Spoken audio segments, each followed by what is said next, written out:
Welcome everyone on behalf of Indian Institute of Public Health, Gandhinagar, National Center of Excellence for Severe Acute Malnutrition, Kalavati Saran Children Hospital, Pediatric and Adolescent Nutrition Society, and MAMI Global Network. I welcome you all to this webinar on supporting mothers of nutritionally vulnerable infants under 6 months. I will just share the agenda for your reference. So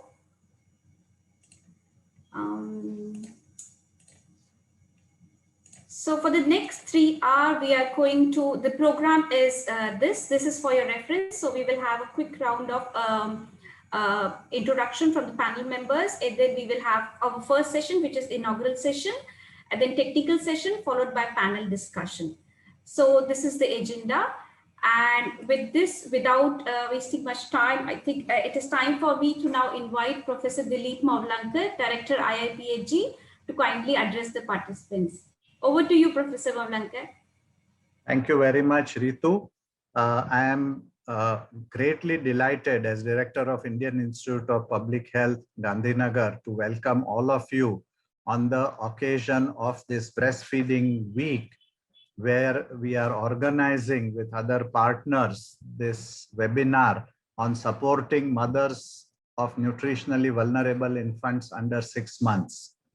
It is our pleasure as a public health institute to organize this program and have a galaxy of well-known experts in the field to discuss this important issue which affects the nutrition of young infants. As a School of Public Health, we offer Master of Public Health and Master of Hospital Administration programs, as well as other training programs for government, NGOs, and private sector. We also run our own research agenda, and our faculty devote half of their time to various research activities, as well as supporting government programs in terms of consultants doing field activities, as well as implementation research. We are an autonomous institute, which is a collaboration between Government of Gujarat, State Government of Gujarat, Health and Family Welfare Department, and Public Health Foundation of India. And we have been in existence since 2007 as an institute, and in 2015, the State Government of Gujarat passed an act to convert our institute to the first public health university.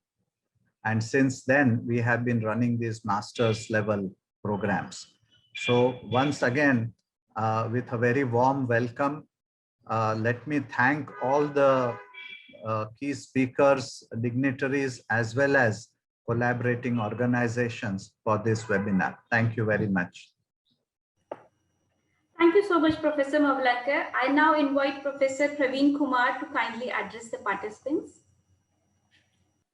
Okay, so very good afternoon to all of you. And as a part of World Breastfeeding Week celebration, we have this important webinar, and which is already we have, we know now this is a joint collaboration of National Center of Excellence, PAN Society, IIPH, Gandhinagar, so and Global MAMI Network, which is basically they are doing the wonderful work, and they have now come up with the MAMI care pathway, and which is primarily dealing with most important and most vulnerable infants.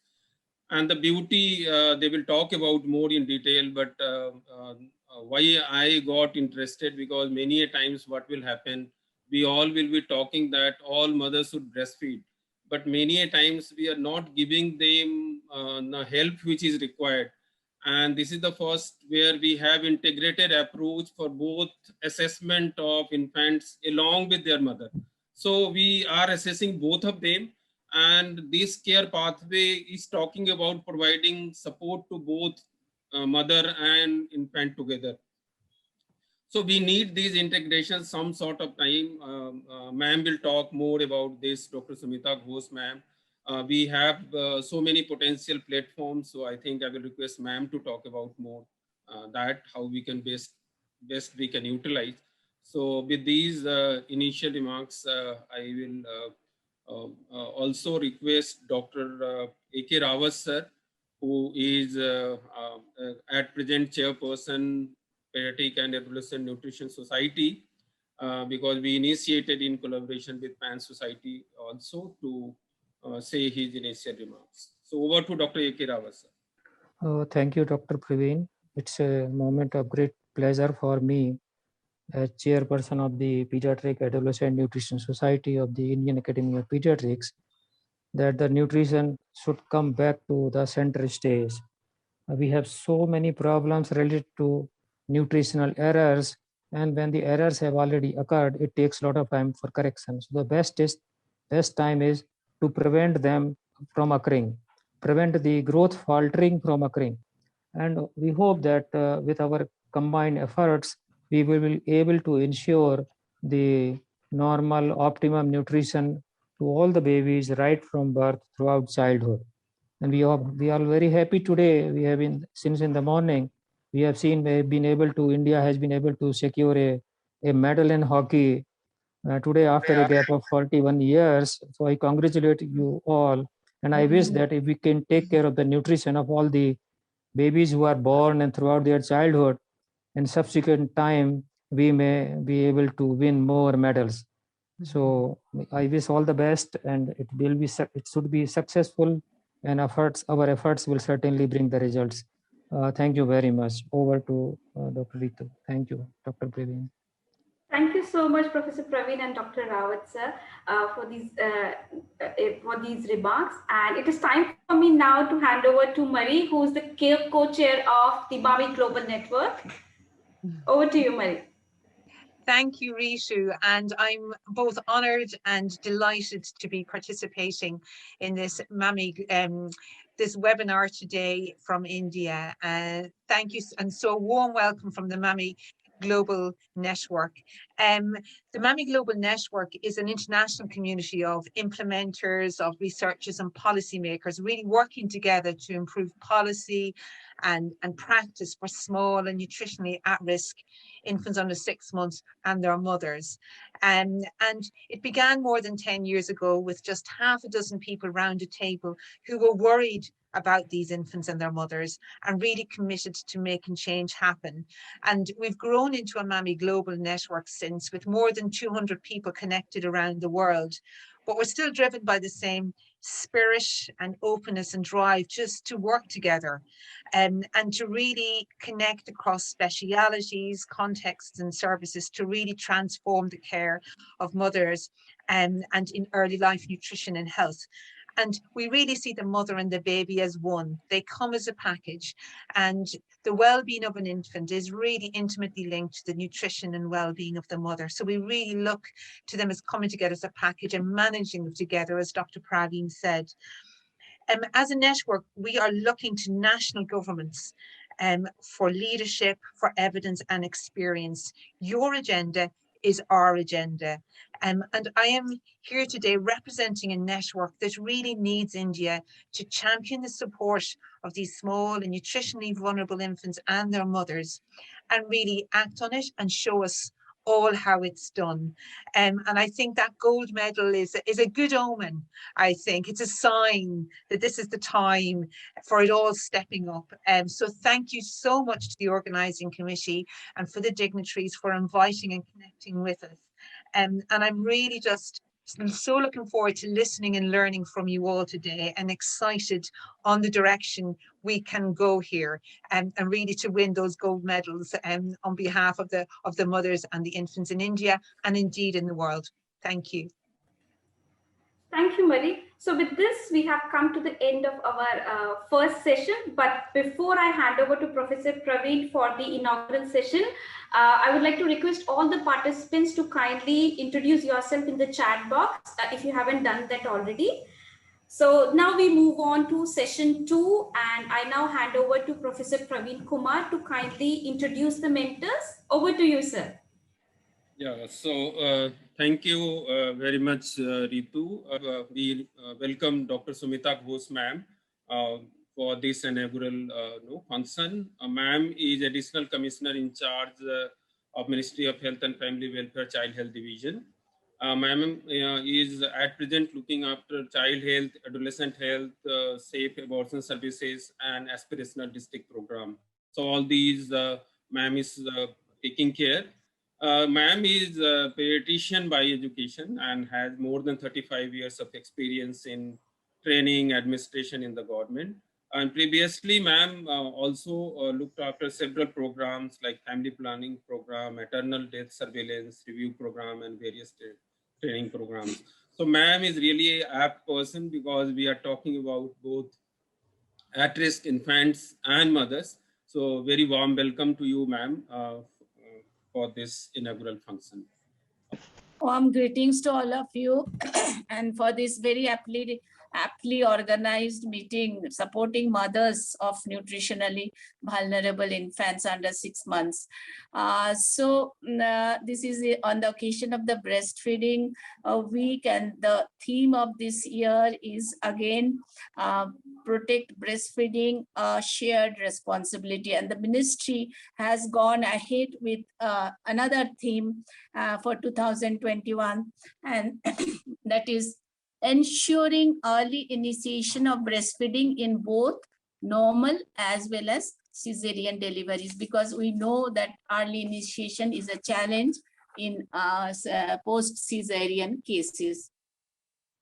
So ministry is, totally committed for breastfeeding and for early initiation of breastfeeding as well as exclusive breastfeeding, and for till at least 6 months, and beyond that complementary feeding, initiation of weaning supplemented by breastfeeding. So breastfeeding is at the heart of all our child programs in the which government of India prioritizes.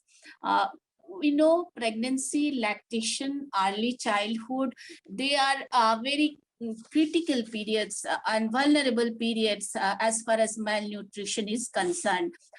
Even before pregnancy, adolescence, again, that is another period of rapid growth, and with lot of in India, the culturally many early marriages and early pregnancies happening.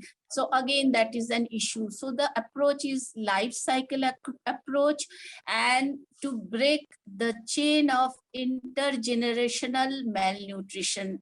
India is, having a huge problem of that.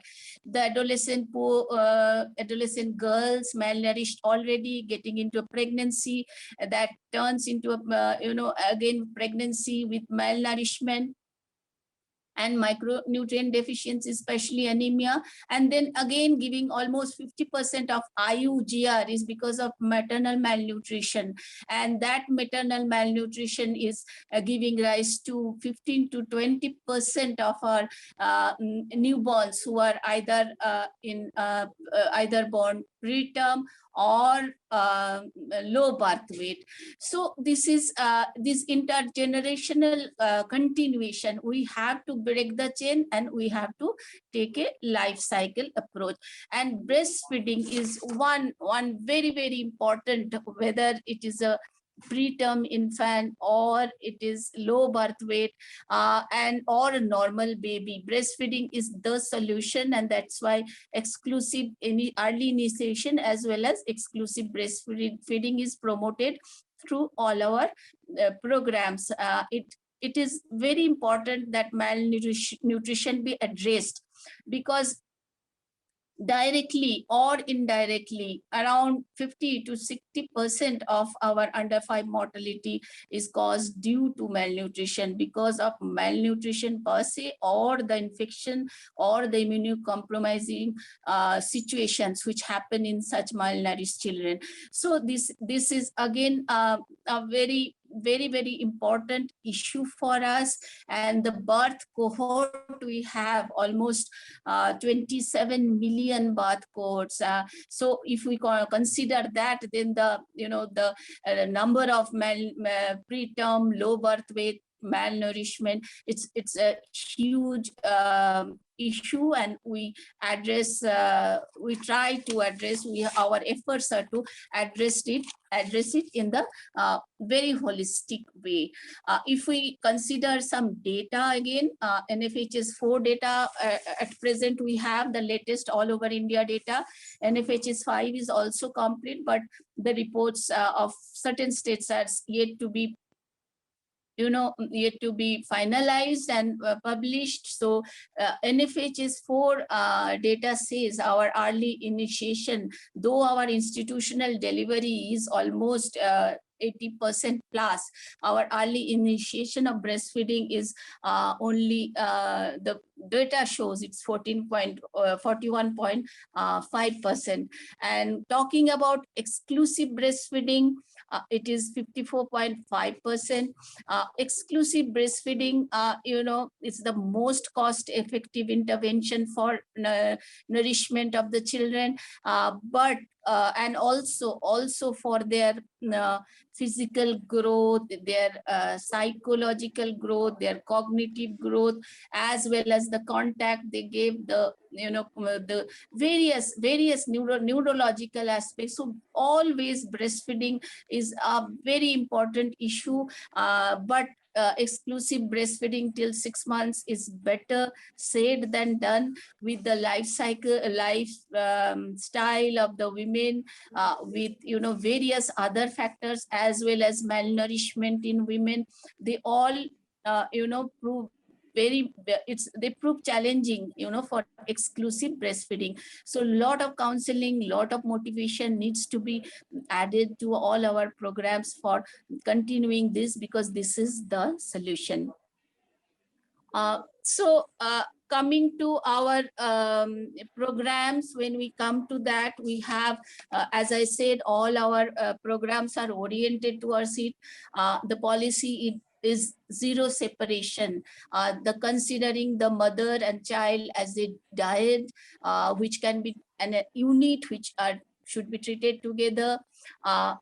Even in the time of COVID, where the separation is the norm, when people are keeping distance.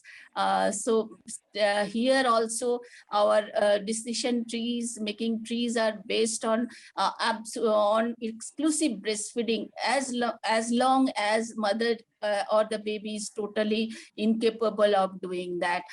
So that policy is it permeates through all our programs. We have, for promoting breastfeeding where there are certain failures, we have comprehensive lactation management centers and lactation management units for premature babies who have difficulty in suckling and receiving breastfeeding. Family participation again is in the heart of all our programs. We have SNCUs which are being converted into MNCU, mother and neonatal sick units. We have we have promoted kangaroo mother care, again a very cost-effective intervention for promoting breastfeeding as well as skin-to-skin contact for optimal development of the physical as well as neuropsychological aspects of the child. We have dedicated packages for low birth weight and preterm newborns, which are supported for certain conditions, which are supported by PMJY. The units have been 914 sick and newborn care units. Sick newborn care units have come up all over the country, and they cater to sick and small children, small newborns, and from the inborn facilities also, and outborns are also, those who are born outside the system also are admitted there for care. And we have beyond this immediate sick care, we have dedicated community level interventions for normal as well as sick children. Our home-based newborn care program. That is, regular visits, 6 or 7 visits for the newborn till 42 days to look after the nutrition as well as any sickness and aspect, any growth issues. They are screened and they are diagnosed early. For further down the line, we have HBYC program till 15 months of age. Every 3 months, there are visits by the peripheral level workers, our ushers, who again look into the nutrition aspect, the growth aspect, the sickness aspect, as well as if there is any development delays. They are diagnosed with the help of MCP card, and we have given kits also, simple toys and kits to diagnose any early failure and then appropriately refer them to proper units. So with all these efforts, we try to address the challenges of newborn and child malnutrition, and we know this is an issue which is much more than only taking care, as Dr. Malnutrition was saying. It's not only the children we should look into very holistically into the adolescent part and the pregnancy part. So the way forward is that we must identify both at-risk mothers as well as at-risk children, newborns and children, who need to be addressed in a very simple intervention, through very simple interventions, and through all the established programs and the platforms wherever available. Nutrition should be looked into very thoroughly, and they should be addressed wherever counseling is needed, wherever direct intervention nutritional support is needed. All should be taken up holistically to address this challenge. Follow-up cases, once diagnosed as nutritionally challenged, then they should be followed up carefully, because nutrition for children, we know once we sort of take actions and it becomes all right, it takes no time again to fall back if not properly followed up. We have to strengthen our existing programs, find the gaps where there are in implementation, or in having proper linkages, referral linkages. So those gaps need to be filled. All platforms are to be used, and with all this also, it will not be enough unless we generate that demand.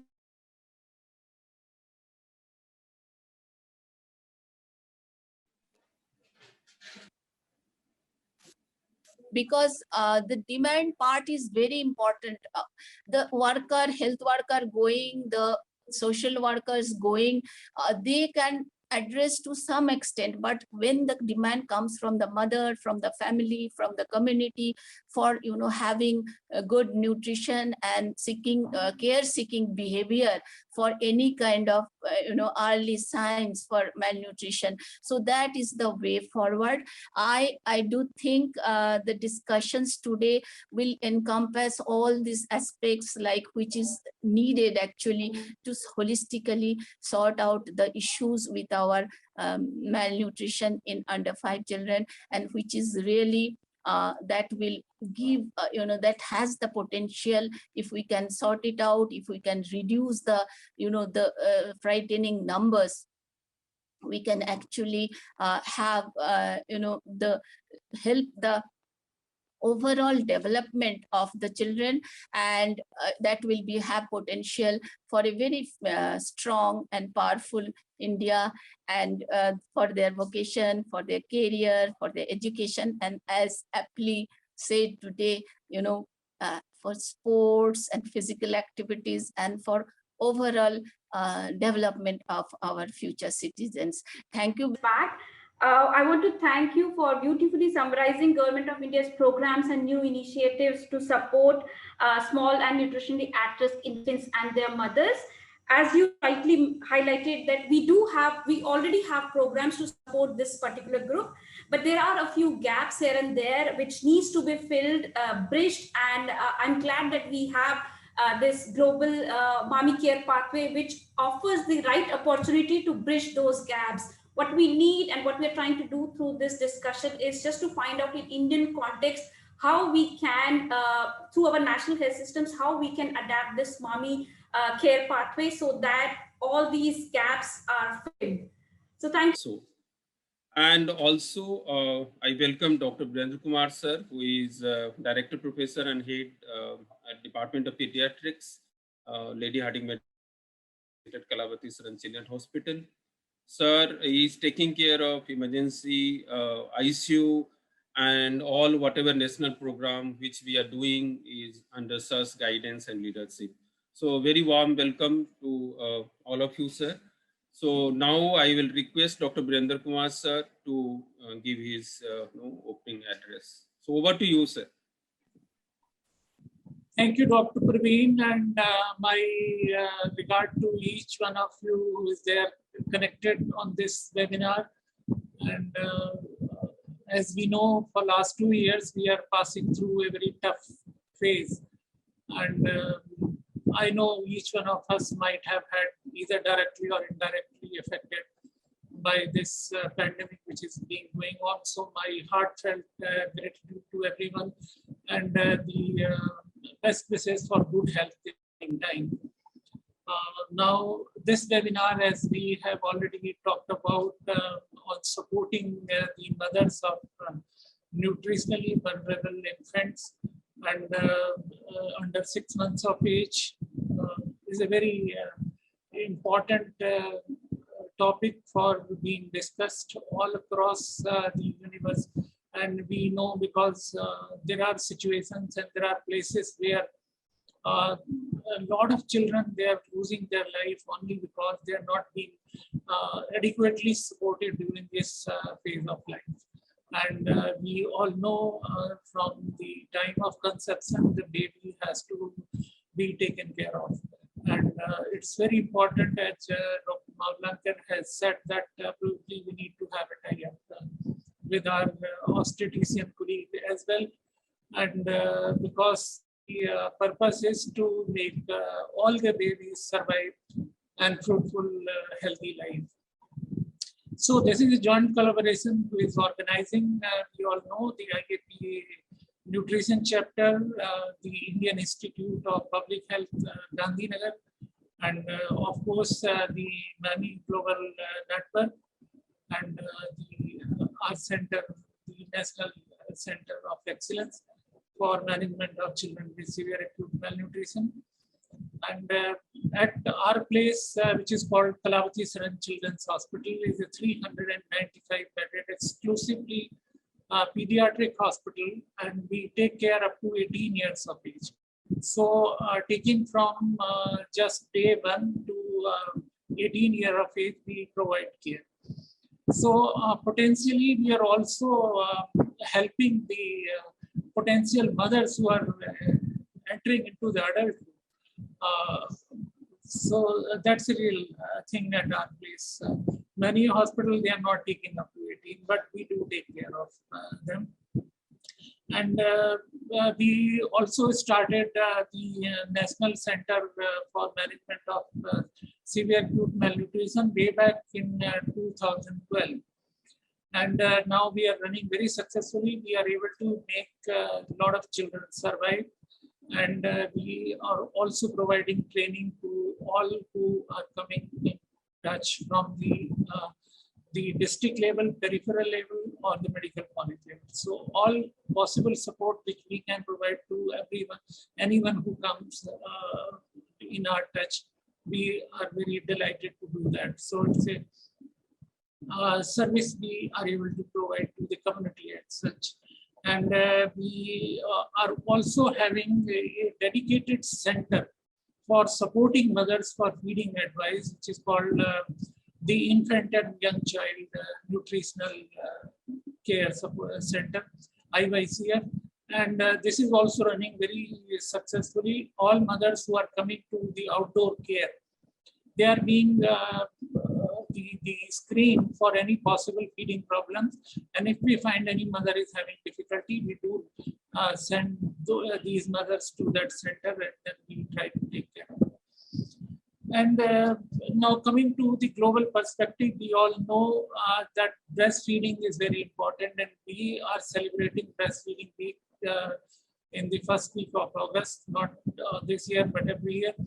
And almost 70%, it's a little disheartening that almost 70% of the mother, they are not able to initiate breastfeeding within the first hour. And we really have to work hard in collaboration with our obstetrician believe that at least that initiation within 1 hour is very important part of the first lesson which we have to learn as a pediatrician or obstetrician, and the mother too.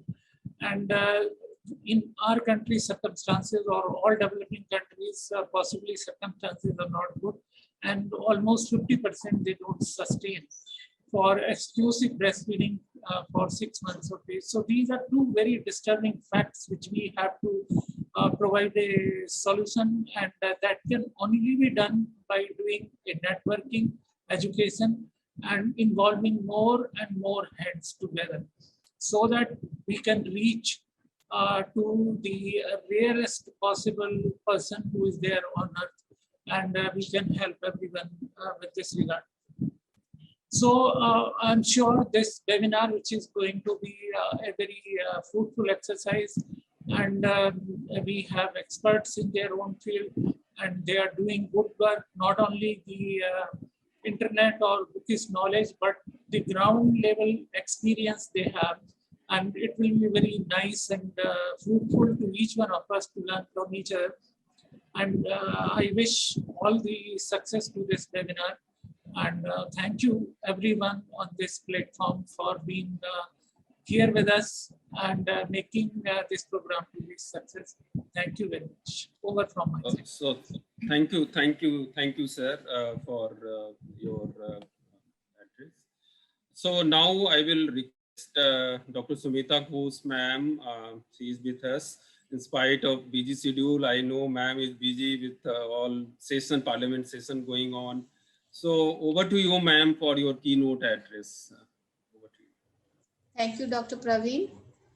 Warm greetings and good afternoon from myself and from the Ministry of Health and Family Welfare to all who are present here today and participating. Moving forward, so now we have our third session, which is a technical session, and I can see all of our wonderful speakers are there. So I will first now, I'll invite Kelsey Gray. So we already have a pre-recorded session from Kelsey. So let me just introduce Kelsey.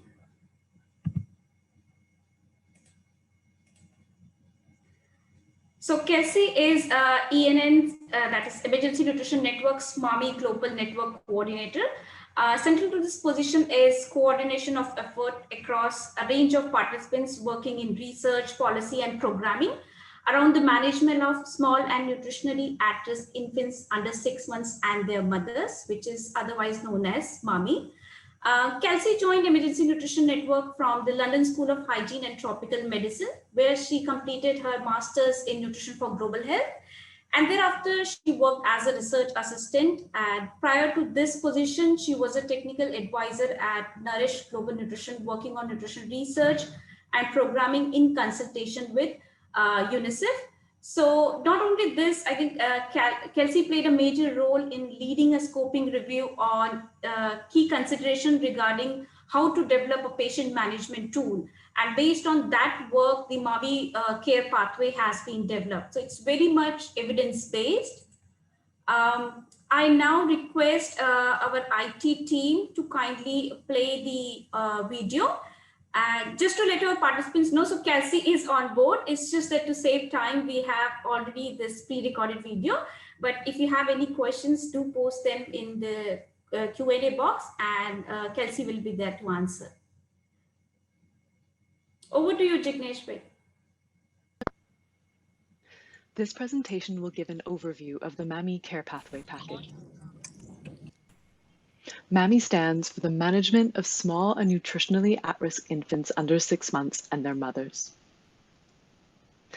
Let's start by understanding why the MAMI Care Pathway Package is needed. Nearly half of all child deaths are due to undernutrition, and infants under 6 months are the most vulnerable.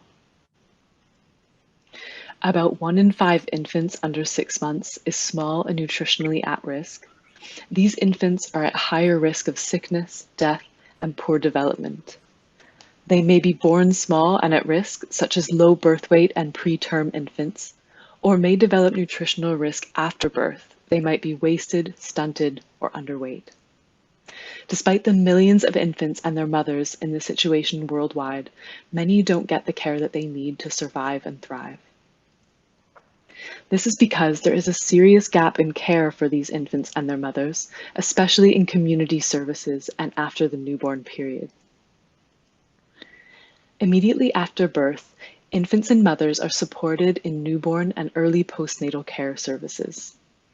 But after discharge, there is little support available to them if they're small and nutritionally at risk.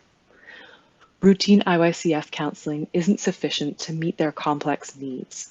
And if they become malnourished, the only option in most settings is inpatient treatment, but families often struggle to access this care. Many of these infants are clinically stable and could be managed in outpatient care that's more accessible for families, but it's rarely available. This means that small and at-risk infants are left waiting until they reach 6 months of age and meet admission criteria for wasting treatment programs for older children. We must do better.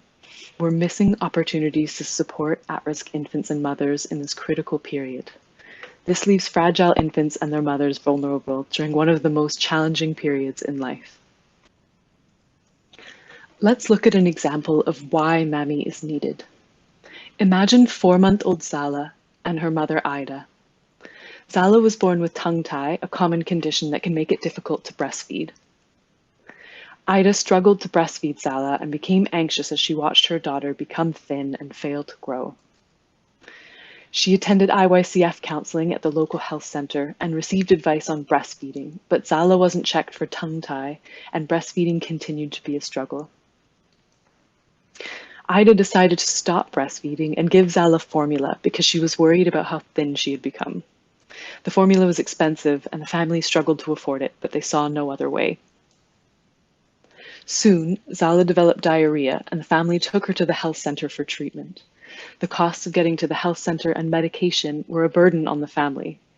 They were told that they must boil all water used to prepare formula at each feed, but struggled to do this because fuel is expensive. Zala remained small and thin, so Ida decided that she needed other foods and began to feed her a thin porridge. Zala failed to gain enough weight and was frequently ill. At 6 months of age, Zala was admitted for wasting treatment at the local health center. Ida continued to suffer from anxiety, but no one noticed or offered her support. Look at where the missed opportunity to identify and treat a simple condition has taken Ida and Zala and their family. Experiencing malnutrition in the first 6 months of life has the potential to negatively impact Zala for the rest of her life. In the short term, she continues to be at high risk of illness and death. In the medium term, the effects of malnutrition on her development might affect her capacity to learn in school and earn a living later in life. There's also growing evidence that she might be at increased risk of non-communicable diseases in the long term. All of these effects have serious consequences, not only for Zala, but also for her children and for wider society. To bring attention to this problem and to improve care, the MAMI Global Network was formed. The MAMI Global Network involves local, national, and international collaborators working together to improve policy, evidence, and practice for small and nutritionally at-risk infants under 6 months and their mothers. Our shared vision is that every small and nutritionally at-risk infant under 6 months and their mother is supported to survive and thrive. Our ultimate goal is to build strong infants, strong mothers, and strong futures to help achieve the 2030 Sustainable Development Goals. To put this vision into action and to help fill this critical gap in care for vulnerable infants under 6 months and their mothers, the MAMI Global Network has developed the MAMI Care Pathway Package released in May 2021. Previously known as the CMAMI tool, the update was informed by the latest evidence and experiences of putting previous versions into practice. The MAMI Care Pathway Package is a package of resources that was co-created by members of the MAMI Global Network, co-led by the Emergency Nutrition Network and the London School of Hygiene and Tropical Medicine. It provides guidance on how to screen, assess, and support small and nutritionally at-risk infants under 6 months and their mothers, and materials to help practitioners put this into practice. Its development was guided by the AGREE reporting checklist, which aims to improve the quality of clinical practice guidelines. The package is not intended as an off-the-shelf intervention. It requires adaptation for different contexts, depending on what the needs are, what already exists, and local resources. Let's take a look at the guiding principles of the MAMI Care Pathway Package. One of its most important features is that it bridges interventions and links with and uses existing systems and services. We know that nutrition problems are about more than feeding alone, so the MAMI Care Pathway connects nutrition, clinical, and social interventions to provide more holistic care for at-risk infants and their mothers. The MAMI Care Pathway always considers the infant and mother together because we know that infant well-being is inextricably linked with the well-being of the mother. It helps put the 2013 World Health Organization guidelines for the management of severe malnutrition into practice. And it's designed to embed within integrated management of childhood illness, or IMCI, an established approach to child health implemented by families, communities, and health facilities. The package is based on an integrated care pathway approach that considers the processes, resources, and participation needed to support infants and mothers from initial screening through to exit from care. Finally, the MAMI Care Pathway Package is relevant across development and humanitarian settings and different contexts. So how does the MAMI Care Pathway work to support the care of at-risk infants under 6 months and their mothers? A key principle of the approach is to assess and support infants and their mothers at every community and health service contact point. There are many opportunities after birth to identify small and nutritionally at-risk infants and offer support. For example, infants who are recorded as low birth weight can be identified for community follow-up. Or infants attending for vaccinations come into contact with health services several times before 6 months of age. Infants might also present to health services with minor illnesses. It's important to take these opportunities to identify at-risk infants and mothers, to provide or refer for appropriate support, and to monitor their progress. Remember the case of Ida and Zala. If they had been assessed and received targeted support, imagine how different their story could have been. To change their story and the story of millions of infants and mothers just like them, the MAMI Care Pathway provides a simple framework to ensure that at-risk infants under 6 months and their mothers are identified, assessed, and supported across health systems and services. So what are the benefits of using the MAMI Care Pathway Package? First and foremost, it benefits small and nutritionally at-risk infants under 6 months and their mothers by improving the quality of care that they receive, helping them to survive and thrive. Can you play the video? So what are the benefits of using the MAMI Care Pathway Package? First and foremost, it benefits small and nutritionally at-risk infants under 6 months and their mothers by improving the quality of care that they receive, helping them to survive and thrive. Improving the health and nutrition of infants under 6 months has short and long-term benefits for these infants and for their families and for wider society. Carers and families benefit from an approach that aims to increase user satisfaction with health services and recognizes the importance of caring for the health and well-being of the mother as well as the infant. The MAMI Care Pathway also benefits frontline healthcare workers by simplifying the care of infants under 6 months and their mothers. Importantly, it aims to reduce patient workload by allowing health workers to identify and focus on the infants and mothers with the highest needs.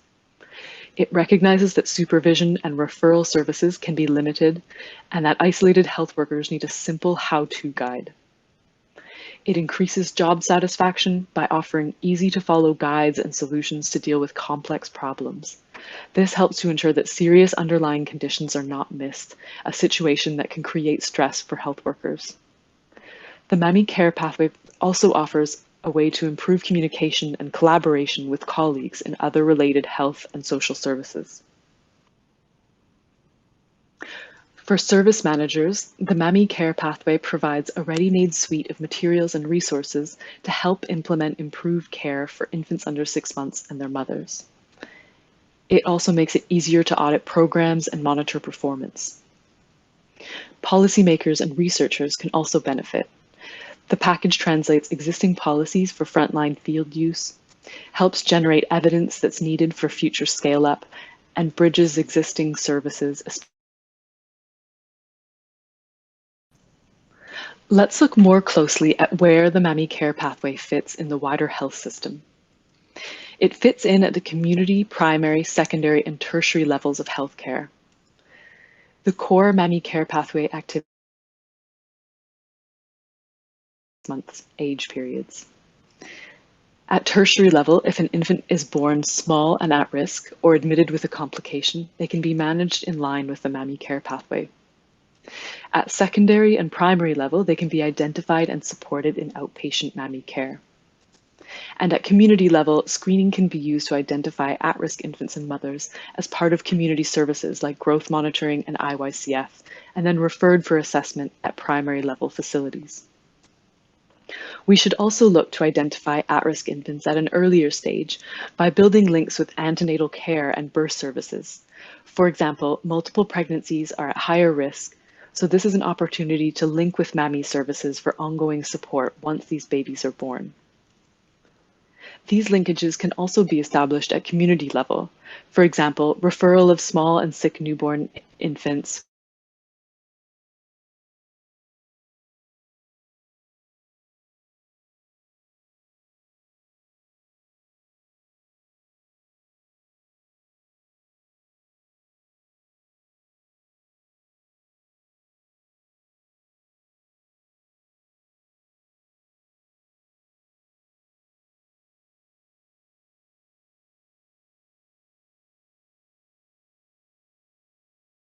in detail in the second part of this webinar.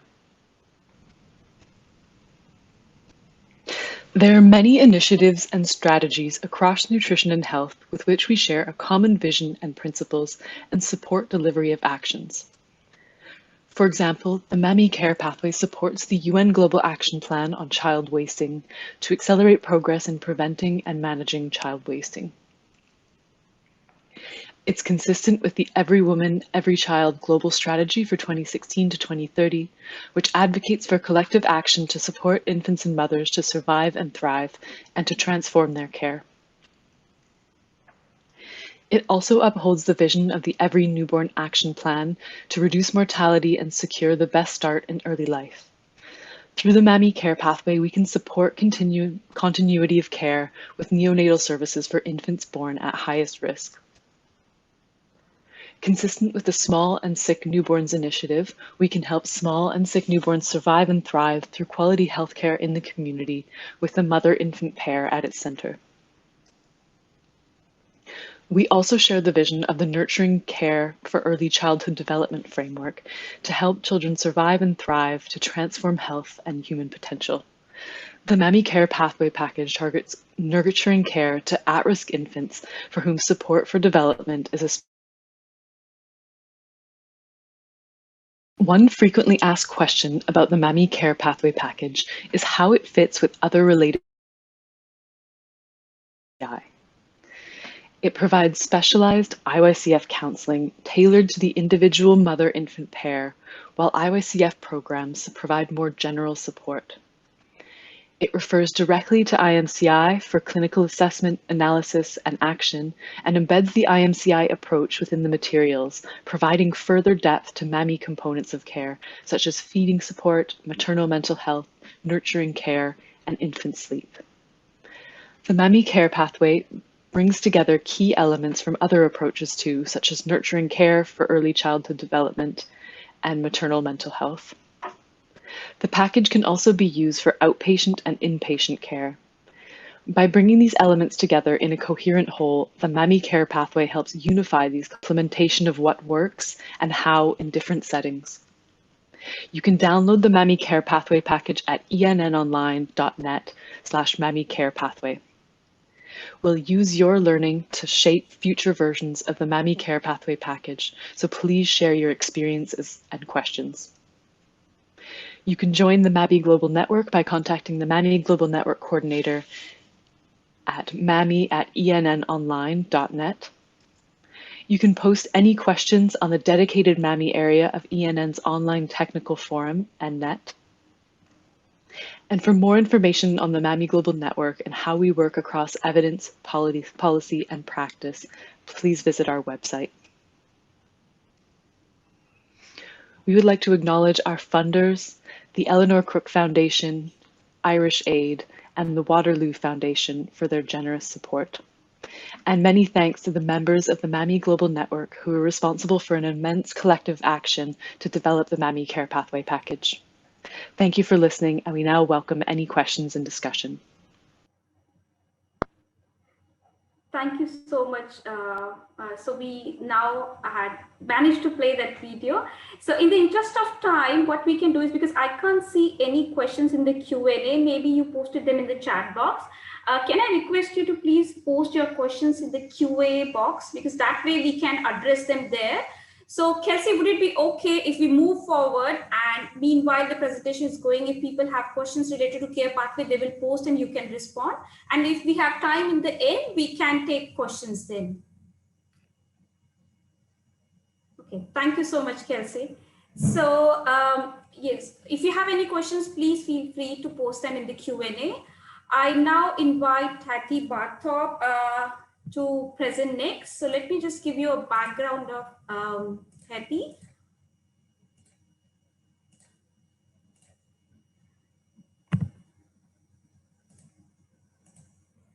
Okay, so Hattie is the Global Nutrition Advisor with GOAL, which is an international humanitarian organization based in Dublin, Ireland. And they have their country offices across Africa, Latin America, and Middle East. So Hattie is a public health nutritionist and has been working in the area of emergency, transition, and development nutrition in LMIC since 2003. And she has key interest over the 5 years has been in infant malnutrition, and particularly in infants at risk of growth faltering during the first 6 months of life. Hattie has been working in collaboration with colleagues from GOAL Ethiopia to implement research and refine care for infants under 6 months who are at risk of malnutrition, including their mothers, in an operational context since 2016. So she has around 4 or 5 years of experience in this particular approach. Hattie is also involved in a collaboration between GOAL Ethiopia, London School of Hygiene and Tropical Medicine, Emergency Nutrition Network, and Jimma University based in Ethiopia, who are currently doing a cluster randomized controlled trial in Ethiopia to generate stronger evidence towards future scale-up of MAMI care services. And just to let everybody know, I have had the opportunity to work with Hattie last year with GOAL. So with this, I welcome Hattie Bartop, and let's hear what Hattie has to share on her experience of implementing MAMI in Ethiopia. Over to you, Hattie. Thanks, Ritu. Right, can you see the slides? Yes. Brilliant. Thank you very much. So we've had my introduction. I just wanted to flag, just before we start, I think it's really pertinent, the case study that Kelsey used in her recording, and what Dr. Praveen was saying earlier about the fact that it's common for women to have breastfeeding issues. I myself have got 3 children. I had 2 babies with tongue tie. I had mastitis 3 times. So it is common for people to come up against issues and require support during their breastfeeding journey. So I'm going to talk to you today about GOAL Ethiopia's experiences with MAMI over the last number of years. So just to set the scene a little bit, we've been working in an area called Gambella, which on the left-hand map is shown adjacent to South Sudan. And in 2013, there was a large influx of South Sudanese refugees due to civil conflict in South Sudan. And in response to that, 7 refugee camps were set up in 2013 and over the next couple of years. So at the beginning of 2014, Gold became a nutrition partner in 2 of these camps. To give you an idea of population, the current population, there's around 340,000 South Sudanese refugees still in Gambela, and Goal are operational in 2 of these camps, which has around 110,000 people, and around 65% of those are children. On the right-hand side, I just want to give you a little overview of, as the nutrition partner working with UNHCR and the Ethiopian government, what the package of services that we're responsible for providing in these 2 camps. So we've got 4 different locations in the 2 camps, 2 locations in each of the camps. And they include infant and young child feeding space for infants under 2, preventative services like blanket supplementary feeding for all pregnant lactating women and children 6 to 59 months.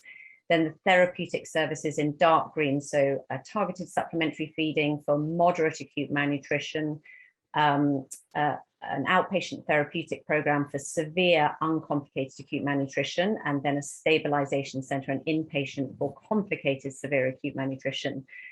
But in 2014, the team noted there were quite a lot of babies who were coming in with their mothers who weren't thriving. So we sort of added an informal care service, but we didn't really have any structure to it. There was no guidelines or toolkits or anything.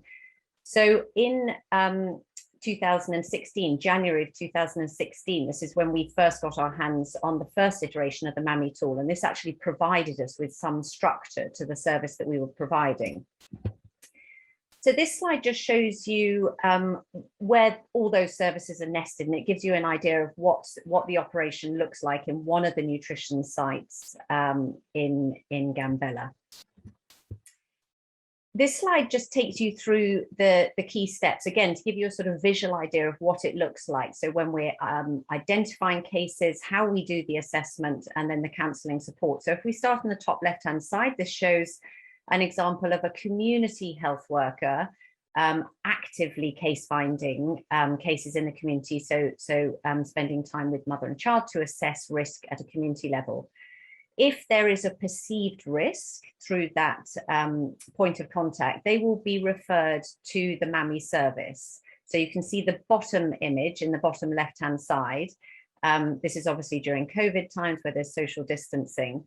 And then we do a risk assessment, and it's based on, for simplicity, we call it the ABCD approach. So there's anti-promptry breastfeeding, clinical, and depression. So you can see the top example is a child having its weight taken. The bottom example on the left-hand side is a MUAC, mid-upper arm circumference measure being taken. So that's the anthropometry. Top right, you can see an example of a breastfeeding assessment being conducted. And in the bottom, you can see a clinical assessment happening. Depression is a slight abbreviation. It's actually, there's an assessment as part of the MAMI care pathway that helps the team to identify mothers' well-being and assess whether there are signs of mild or moderate anxiety or depression. So if there is a perceived risk, they will be enrolled into the program. And on the right-hand side, you can see a picture of counselling being done, where we also use global health media videos, which I'm going to talk about a little later. Most mother and infants come in on a weekly basis, but they can come in every day if it's deemed, if the mother feels she can, and if it's deemed more suitable that they need more intensive support.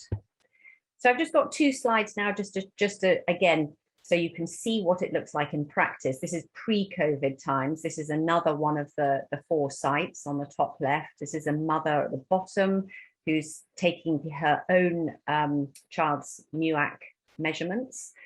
On the right-hand side, you can see this is clearly pre-COVID, but this is what the inside of one of the MAMI services would look like under normal circumstances. And here we've just got some images of a child's clinical assessment being taken, temperature, etc. Some counselling happening towards the top and the assessment in the bottom right. So I've been asked to talk a little bit about some of the challenges and opportunities of actually implementing this operationally. So the first challenge I wanted to flag was just that pre-2016, we didn't have any structured guidance for children under 6 months. And this is why a lot of governments haven't taken up the WHO recommendations after 2013's revision to integrate outpatient care, because we didn't know how to do it. But what the MAMI Care Pathway Package, as was illustrated in Kelsey's video, shows, we now have a structure to that, which can be adapted to your country context.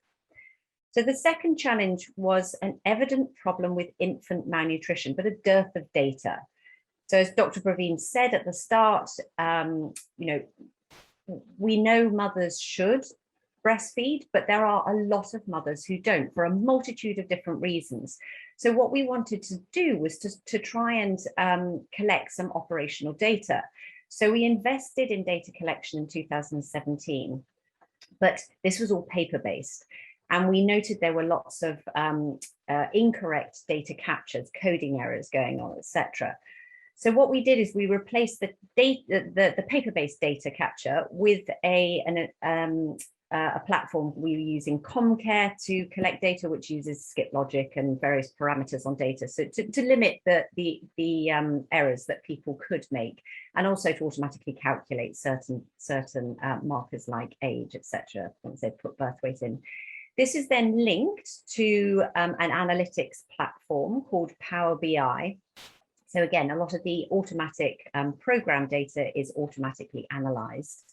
And in addition to that, we started collecting data, not just during enrollment and discharge, but in 2019, we started collecting data on as many infants as we could, 1 month, 2 months, 6 months, and 12 months post-discharge. So we could start to follow up the longer term implications on growth, morbidity, and mortality outcomes.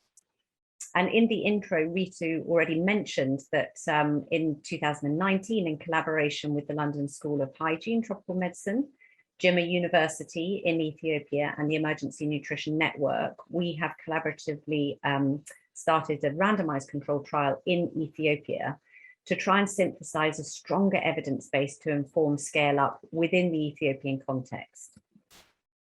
So third challenge, infants are excluded from community case identification. This happens, or has been happening for years. So we have ways to identify children from 6 months, but it's very rare that children under 6 months are identified at a community level.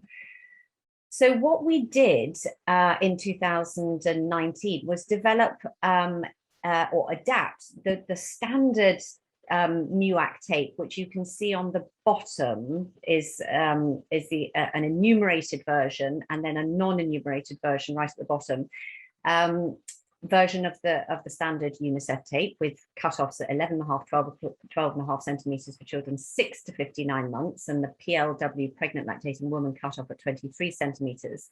And what we did is we printed on the reverse a MUAC tape for infants under 6 months, and we've used 2 cutoffs at the moment. There's no WHO guidance on this at the moment, but we're using the existing global evidence base available to us, which indicates that children under 6 months with a MUAC of less than 11 have a greater risk of mortality, and then children from under 6 weeks have a greater risk of mortality, and then children from 7 weeks up until 5 months, we're using 11.5 centimeters.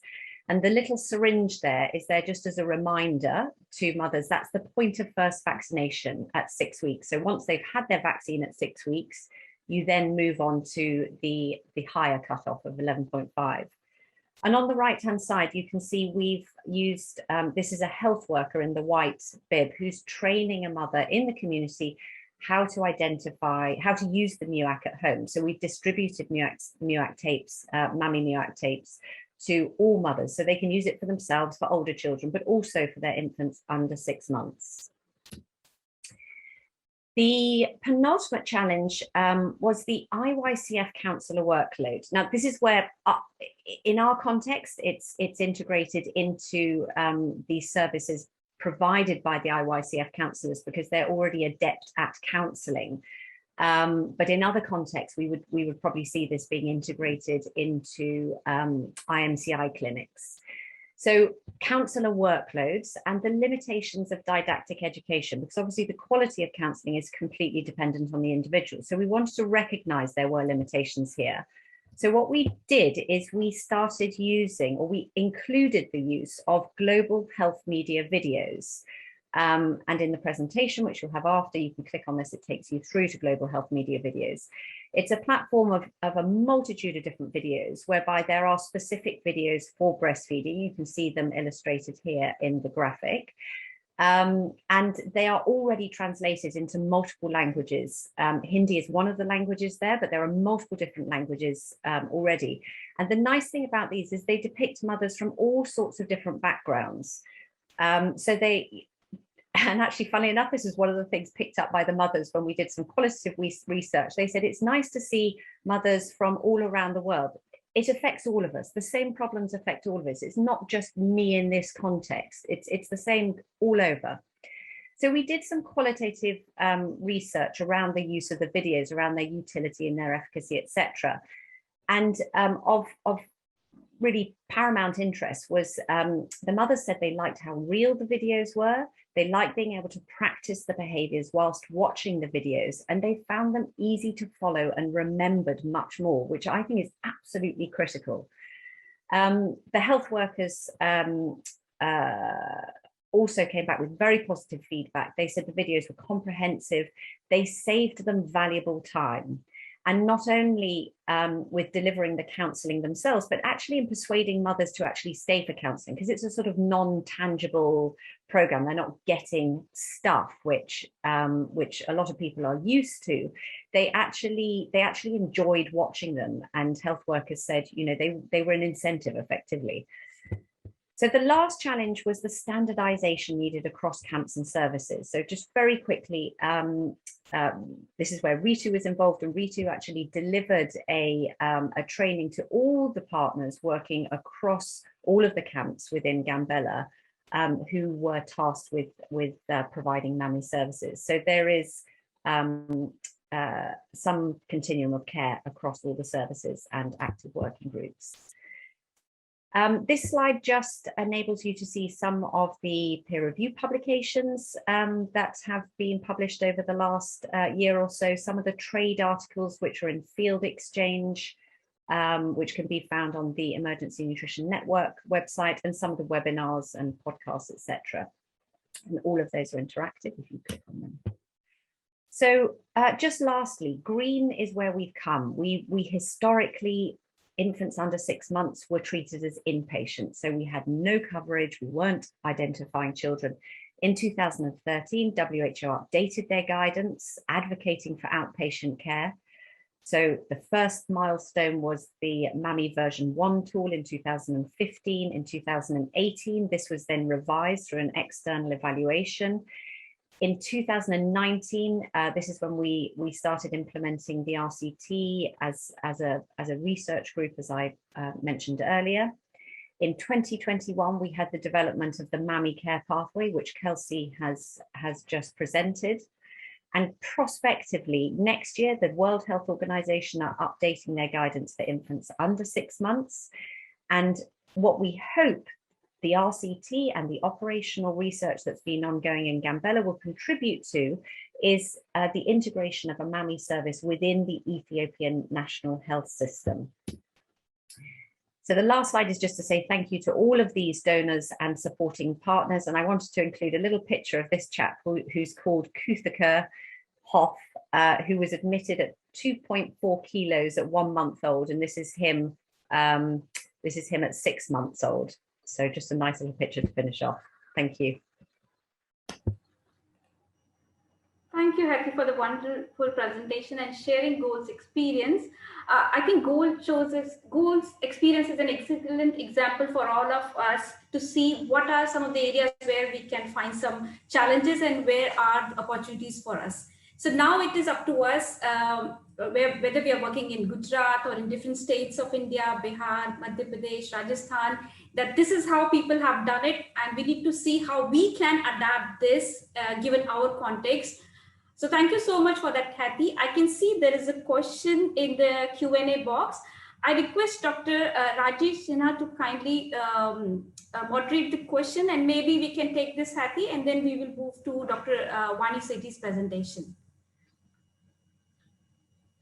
Thank you so much, Ritu, and thanks so much, Hattie, for your great presentation and the experience which you had in Ethiopia on MAMI care pathway. So there is one question which we have in the chat box. So here the question is, as per WHO, MUAC is not the criteria to identify severe acute malnutrition for children less than 6 years, but here MUAC tape is used in the MAMI package. So is there any evidence regarding this or revision in criteria? I mean, one participant has asked this question. So Hattie, this is for you. Yeah, thank you. There have been a number of studies done to look at the risk of different cutoff points at different ages, and looking at risk of associated mortality. And it's not a huge evidence base, but it's quite compelling. And so what we're using is the existing evidence that there is available. So WHO haven't yet provided guidance on the use of MUAC, because they are waiting for a body of evidence so that they can provide that guidance. But what we've done is we've just used the evidence that is currently available. And the general consensus between the MAMI Global Network partners and the researchers who have conducted these pieces of research to date is that those are the most sensible cutoffs to use at present, until we get more evidence that could potentially point to, a refinement of those cutoffs. And we were debating whether we use 3 cutoffs or one cutoff. One cutoff would obviously be much easier, but during the first 6 weeks of life, there's such a rapid trajectory of growth. We thought it would be much more sensible to look at using a cutoff until growth started to plateau a little bit. We can post some of the links to the research based upon those cutoffs that we've used.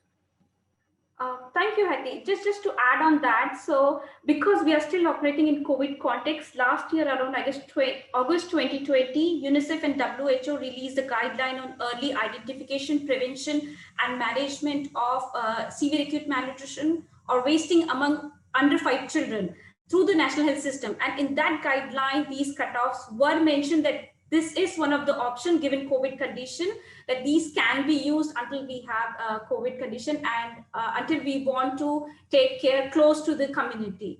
So maybe I can share the link with that.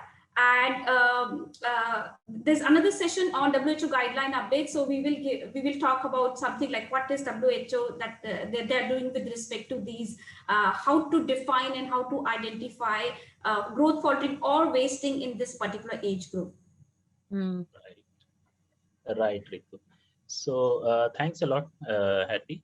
So one question, because I don't have any further question in the chat box for you, Hattie, but then one question which is coming to my mind based on the presentation is that because you implemented MAMI care pathway in Ethiopia, adapting that in the Ethiopian context. So what is your suggestion? I mean, how, because as Murray has also written that it's very important to, document the adaptation process or how we use this MAMI care pathway in different contexts. And in India, you will see there are different contexts in different states. So if we aspire to, adapt this particular pathway, MAMI care pathway in our context, do you have any tool or any suggestion how we can document the adaptation process of this care pathway in our context or in any context where this will be implemented? So your experience, Hattie?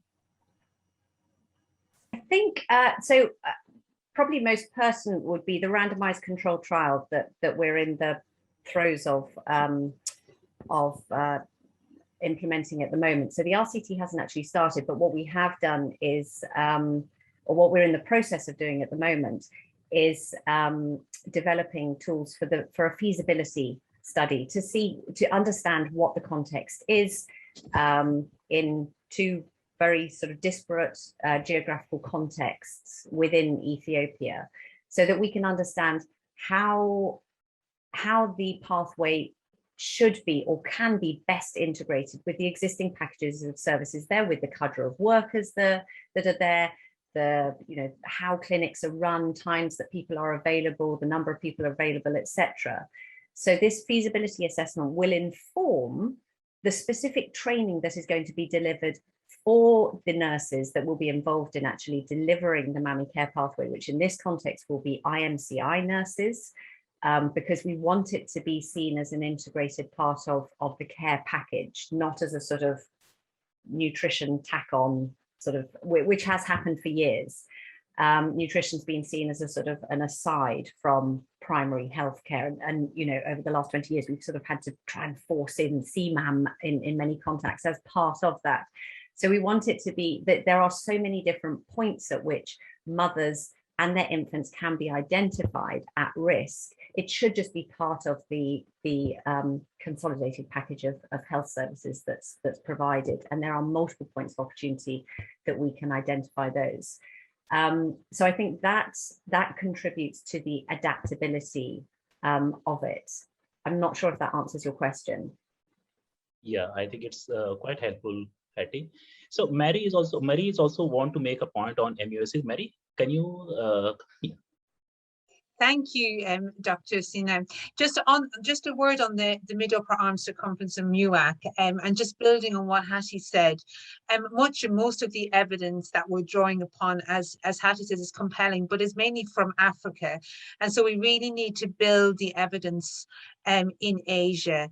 And so I think this might be where there's a real opportunity, where there's routine services going on, and where there may be operational research or even just monitoring data that is gathered, where you might be doing weights, weight for age, for example, the potential to include mid or upper arm circumference, not for decision-making purposes, but to build evidence. So I think there's a real opportunity there that would be great to explore. And I think as Hattie said as well, and the person who posed the question, the adaptations of how it works and what adaptations you make is really important, so that we can compare experiences across different contexts, because you need to know why, and also why have adaptations happened, because then that would inform updates. So we welcome and encourage people to share their experiences with us at the MAMI Global Network, so that we can really update the pathway as well, and also look and see how it's shaped and takes shape in different contexts. Thank you so much, Marie and Hattie. Now over to you, Ritu. Thank you, Dr. Rajesh. Thanks, Marie. So I think without holding you back, I now invite Dr. Vani Sethi for the next presentation. So let me just give you a brief background about Dr. Vani Sethi. I'm sure most of you on this webinar, you would already know Dr. Vani Sethi. So Dr. Sethi has a PhD in public health nutrition, and she has 20 years rich experience in working from grassroots level to national level for advancing access to nutrition services for women, particularly in marginalized tribal, urban and rural communities. She has worked with USAID, Ministry of WCD, and since last decade, she has been working with UNICEF India as a nutrition specialist, advancing adolescent and women's nutrition. She is also convening the Micronutrient Consortium, leading adolescents and women's nutrition impact evaluation. She has more than 70 peer publications, 10 book chapters to her credit. Most of her work is mainly around women's nutrition. And so now I present you the maternal nutrition champion from our side. Over to you, Dr. Vani Sethi.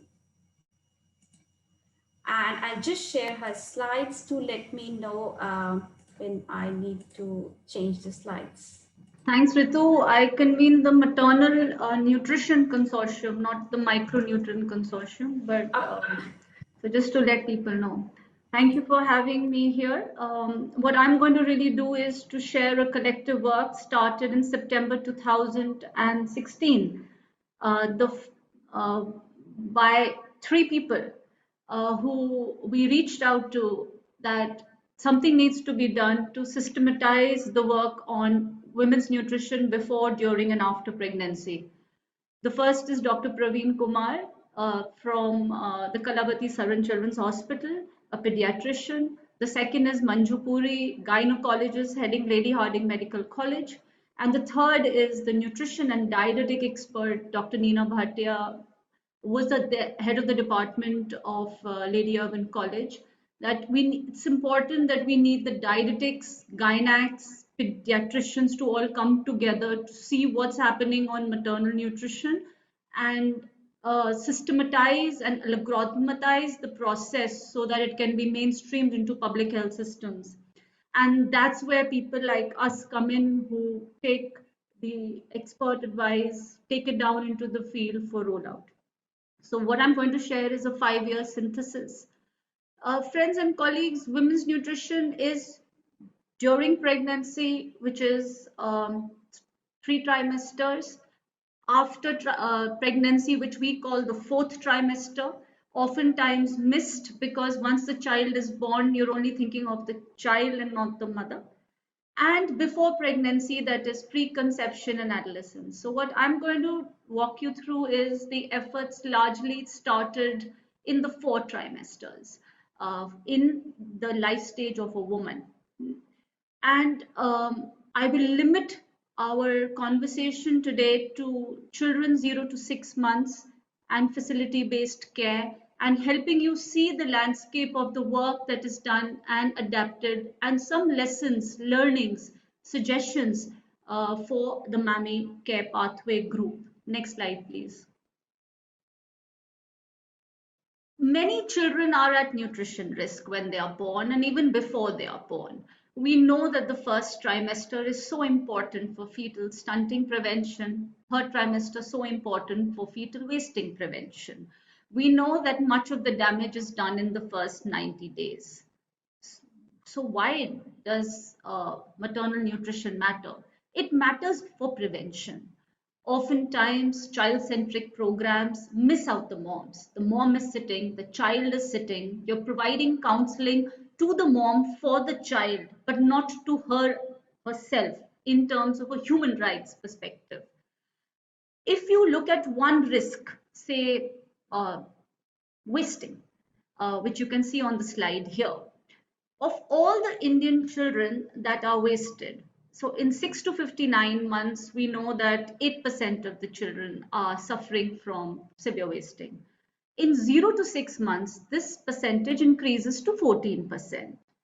But these children, 0 to 6 months, who are suffering from severe wasting, of these children that are suffering, 74% of them are also anemic, 3% are also stunted, and 21% are also born with low birth weight. We don't have data on multiple micronutrient deficiencies in this age group through district-wise data, but they would be also suffering from several micronutrient deficiencies. So when you're looking at the child needs to be looked at from all these deficiencies and all of them addressed. Looking at the profile of the mothers of these children, because these moms would be coming to IIPHG clinics. Many of these would be also coming to nutrition rehabilitation centers. So look at the NFHS4 data analysis, and what does it say? Of the children, 14% children that were suffering from severe wasting, 24%, that means nearly 1 in 4 moms were underweight. 1 in 5 were actually obese by Asian classification. 6 out of 10 were anemic. 1 out of 10 were short stature. About 3% adolescents, because it's a 0 to 6 months group. And how many of them would be suffering from depression and anxiety? But NFHS data does not provide this information on depression and anxiety in the perinatal period. So if you look at the profile of these mothers, it is a perfect disaster cocktail. And for her, as well as for the next child that is going to be born. And with all these problems, she's sitting with a child in her hand, feeling depressed, feeling scared, what does she need to do? And also being undernourished herself. And this led us to reaching out that while India has programs for mothers, providing services, trying to improve diets, where is nutrition in the whole maternal health pathway? So if you look at various contact points where the mother comes, she's coming at an antenatal clinic, she's going to an IYCF center, she's going to an NRC, correct? And she's also going as a part of women's groups networks, trying to gain information and access. She's also trying to get cash transfer. So there are various opportunities where you can reach out to women. Do we have a systematic algorithm? No. Do we know exactly what to do for malnourished mothers? No. Because in India, if the child is SAM or the child is suffering from severely underweight, you screen and you give double ration to a severely underweight child. But in India, neither do you screen a mom, and of those that are screened, obviously you do nothing for them. So mother is normally left out. So that's where the process started, that okay, even if we have to do something about it, we need to come up with solutions ourselves. And that led us to the next question. Slide, please. That yes, we understand that why we need to focus on maternal nutrition of the mothers, but what matters then? What matters is we need standard algorithms that are tested across facilities, different facilities, and the facilities are of different kinds. You have facilities like NRCs, but you also have facilities in the first, second, and third tiers. You also have OPDs, you have PMSMA sites, you have village health and nutrition day. So you need all types of algorithms simplified for different kinds of workers because they're skilled at a different level. We need interventions that build on what's already available in a part of a health systems approach, but it covers all type of nutrition risks, because as of now under the maternal health programs, and that's why maternal nutrition largely features, there is a lot of focus on management of maternal anemia and not other nutrition risks like if the mother is short, young, overweight, obese, or even depressed. While a high-risk pregnancy guidelines are there and they are supposed to be implemented, but isn't every pregnancy at a risk, or every mother in the first 6 months of life at risk if she's suffering from all these conditions? And standard algorithms are not there to be integrated. And that's why we realize this is something that matters. We also realize it needs to be driven by local evidence. Multidisciplinary experts are needed, which are needed from the departments of gynacs, pediatrics, dietetics, psychiatry, anchored through one center, tested in one center, but has everyone. Consensus of the government to do this right from day one. Having a critical mass of master trainers so that when you do it in one places, you can try to do it in different geographies. A common consensus from various development partners on a common understanding, so we harmonize, we understand, and we use one approach tested across various geographies at one time, so that we can test it for real-time evidence and not an RCT evidence. And we simultaneously not only focus on the technical aspects and pumping money ourselves, but actually working on a health system strengthening approach of getting the political will to do it, getting supplies from the government, working on information systems of the government to add or edit, working on financing so that whatever we do is a part of the government's plans, allocations, and we start monitoring disbursements and expenditures, and we create enough demand not only from the duty bearers to really take the services, but also from private gynecologists like Pigo Foxy Network, and also from the people at large on demand generation. And these were the principles through which we started focusing on developing and testing the algorithm, which I'll come to in the next slide, please. If you look at the provision services in the government for maternal nutrition, we have nutrition assessment, which is height and weight, micronutrient supplements, IFA and calcium, deworming, balanced energy protein supplementation, both for all the 4 trimesters, whether in the form of dry or hot cooked meals. For pregnancy, there is gestational weight gain monitoring. That doesn't happen in the 4th trimester, and HB monitoring throughout. Counseling service is used very loosely, oftentimes just 1 or 2 order messages. And there are several complementary entitlements and interventions like maternity benefit cash transfer, diet in the hospitals that is given, insecticide treated bed nets, family planning support, counseling also on breastfeeding and pregnancy, and screening and management of anemia, first screening using digital methods and also management using FCM and other methods. So this bouquet of services is there. It's not that it's not there, it's there. What are the gaps? Overall, if the contact is low, whatever you're going to top on to that contact is going to be low, right? So the first step is the contact is low. There's a lot of reliance on facility-based services. There are systems bottlenecks in place, and hence any intervention that actually starts, whether it's on a MAMI or it's on layering maternal nutrition, you need to fix the systems bottlenecks first. You can't layer anything technical on a punctured bus. It needs to be fixed, and that takes a lot of time. There's also generalized counseling, as I had mentioned. Have 3 meals, 2 snacks, you take your supplements. But what do you have on every trimester? What do you have in the first month of the PNC? There are several problems that the mother faces.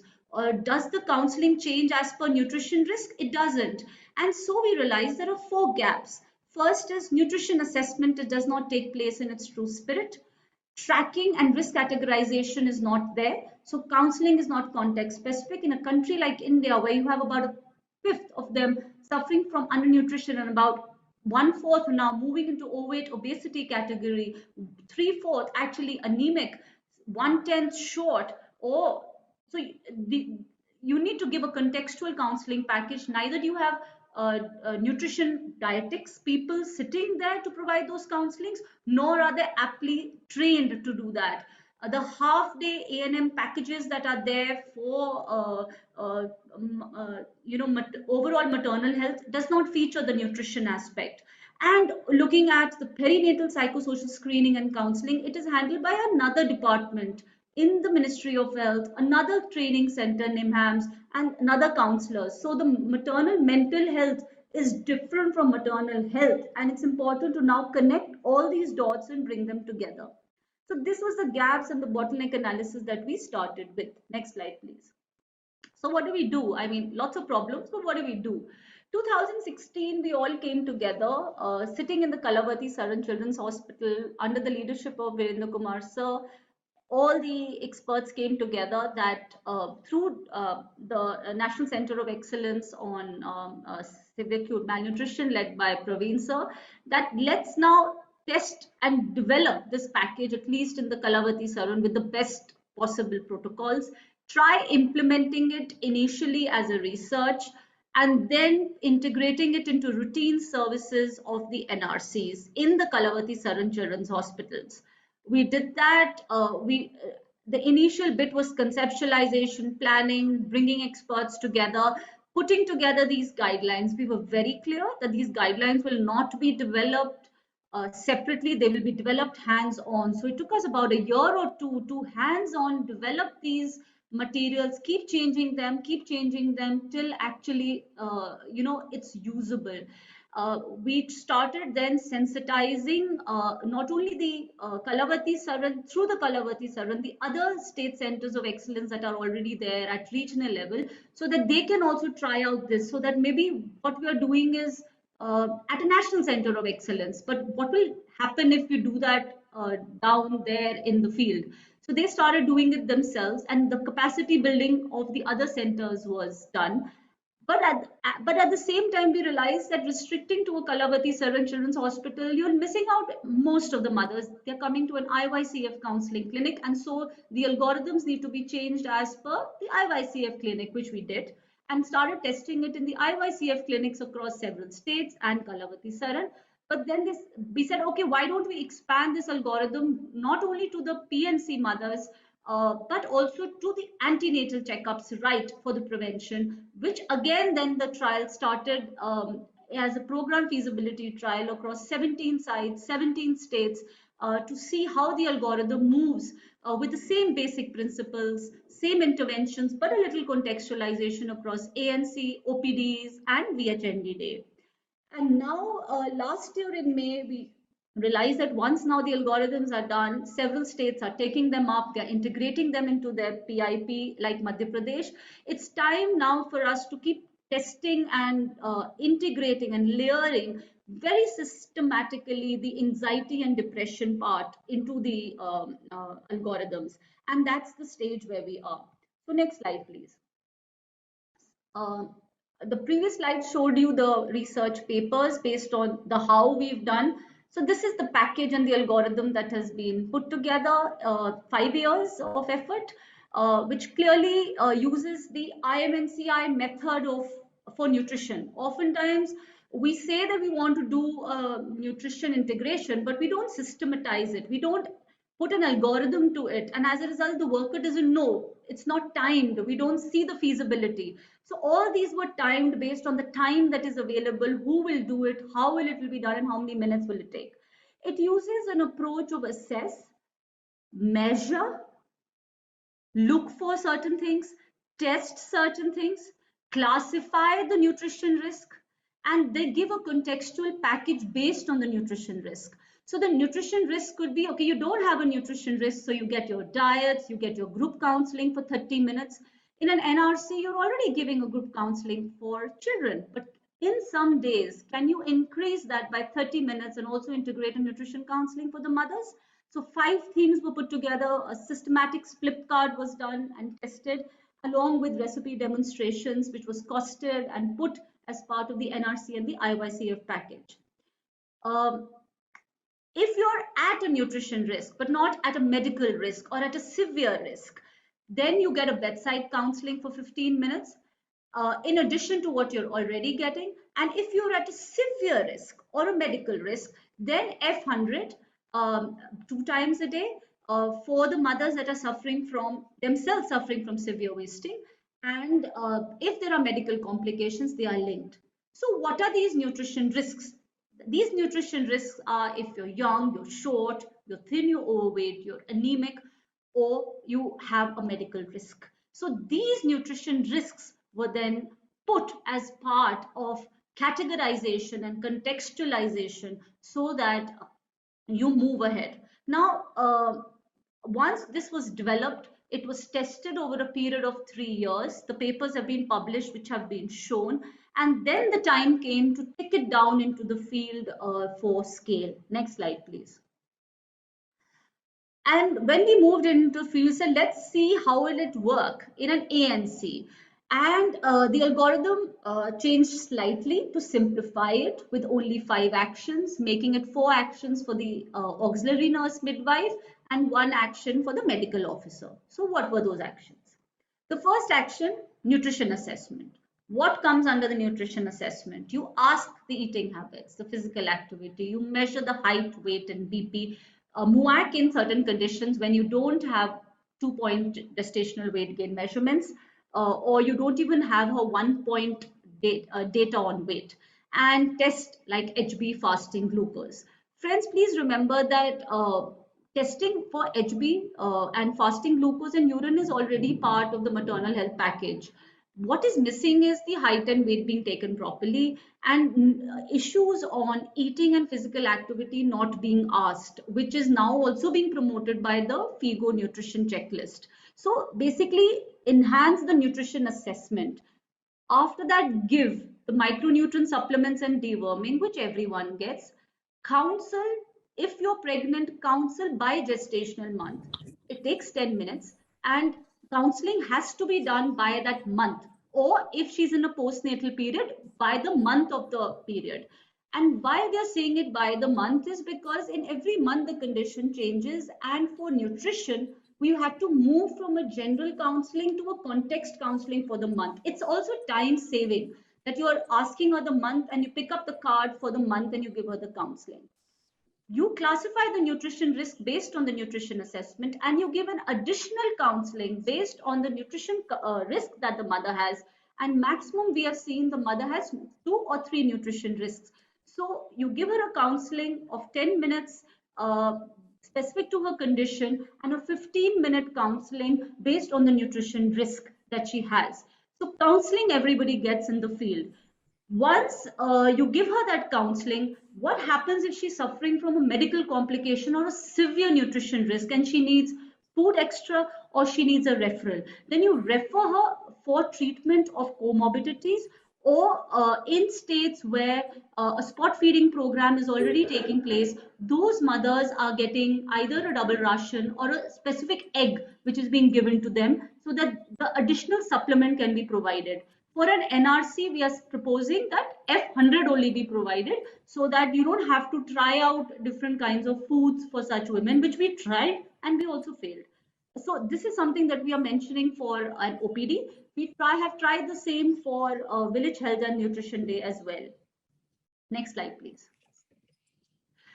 This is what we've tried in a different platform. Now, these are platforms where mothers already coming right from their pregnancy to in their postnatal for their children, and so they're getting a meal.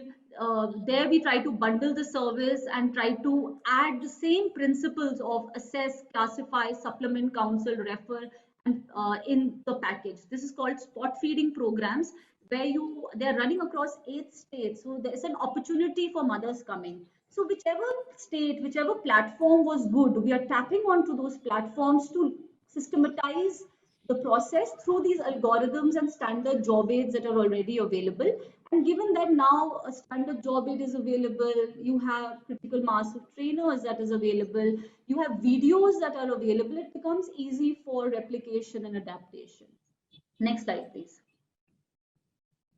Now, the last bit, what we are also doing is now testing this across a 4th platform, that is the Women's Self-Help Groups platform. And what we've realized, friends, is that when we were doing this work, largely we saw that a lot of mothers, even after 6 months, they're also pregnant. And we were looking at maternal nutrition as a continuity, not just looking at mothers after pregnancy and before pregnancy, but also during pregnancy.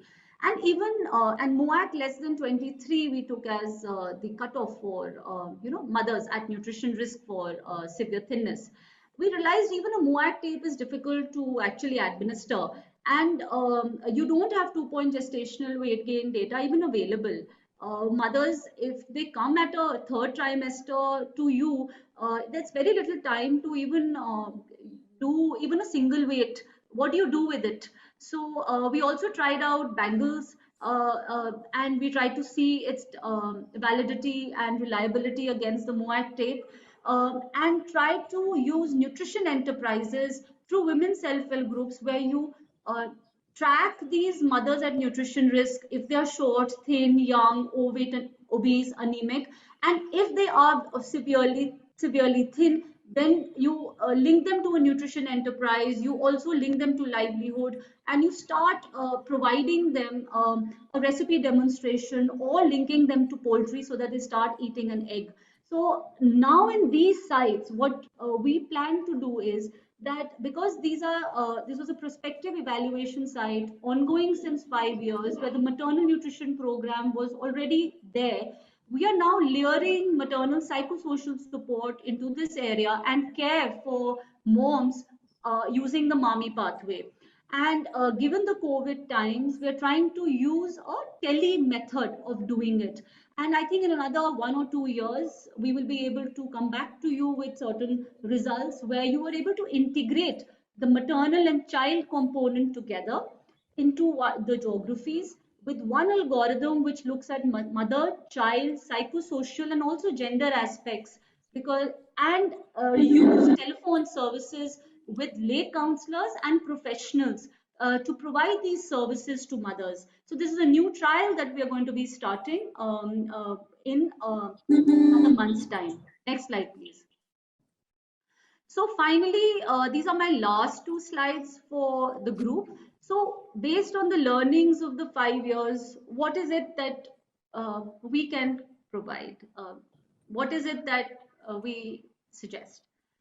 I think this simplified method to assess both nutrition and psychosocial risks, anxiety and depression, can be part of any pathway.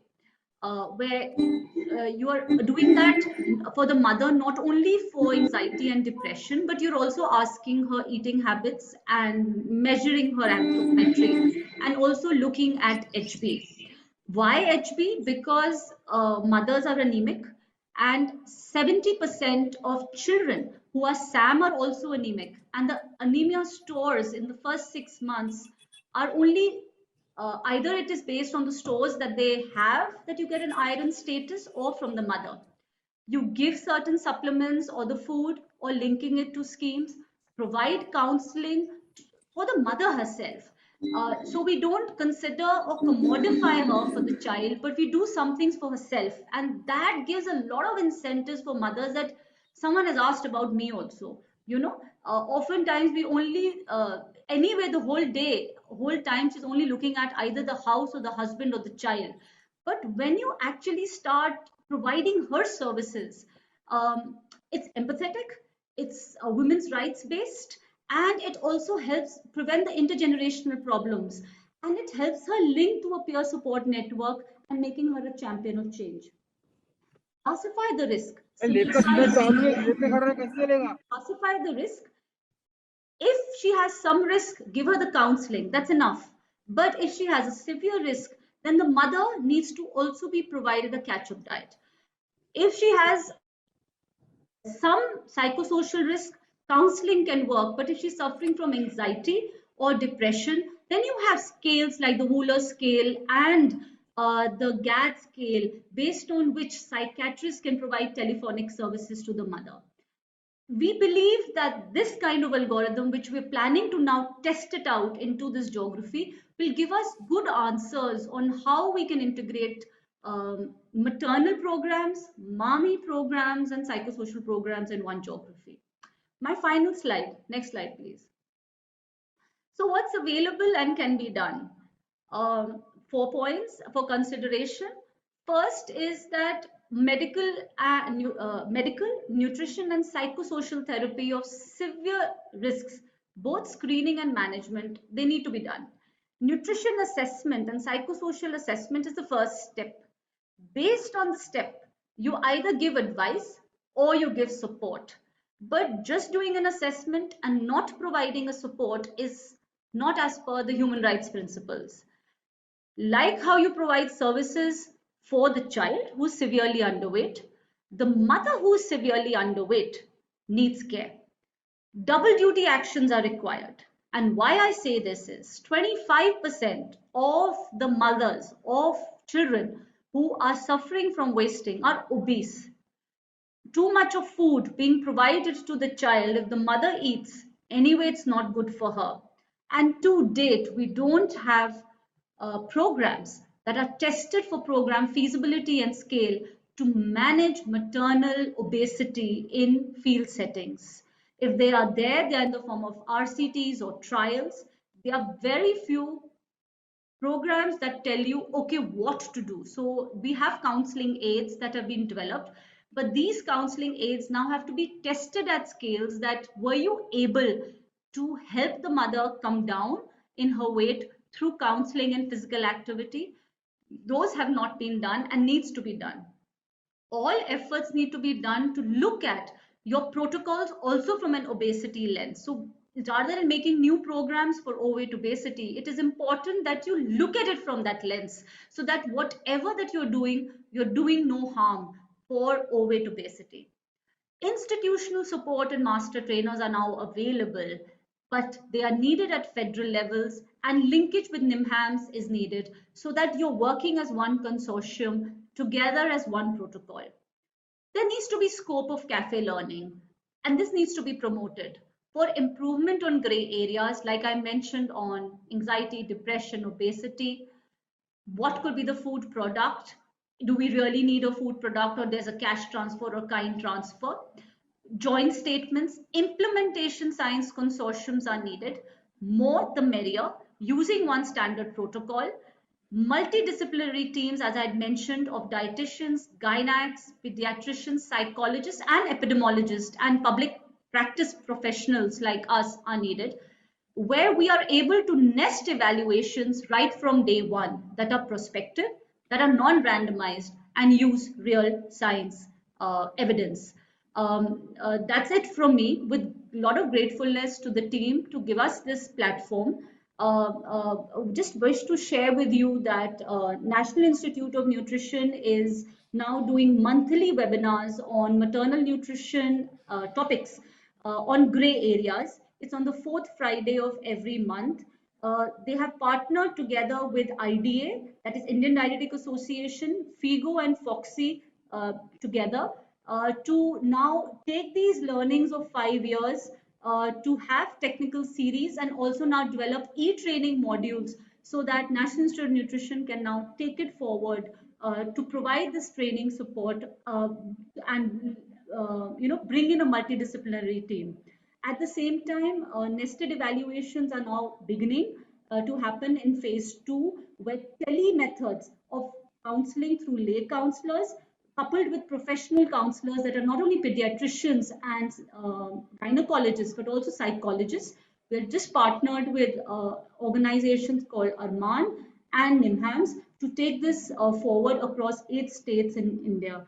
We believe that in 3 years' time, we will be able to give you robust data and right from day one, program real-time data through our external tele-sentinel sites that have been created to tell you how this works at the science level. Thank you for this opportunity. Thank you so much, Dr. Vani Sethi. I think it was a comprehensive presentation and there's so much to take from your presentation for all of us, even if we are researchers, we are program planners, or we are practitioners. So I think in the interest of time, we will not take questions here. We will answer them offline. So we still invite you to post your questions if you have.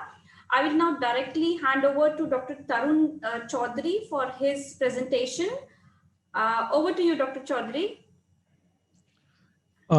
Good afternoon, everyone. So my presentation will be based on the burden of malnutrition in the first 6 months of life. So the presentation mainly deals with the last 3 nationally representative surveys, which is NFHS 3, NFHS 4, and CNNS.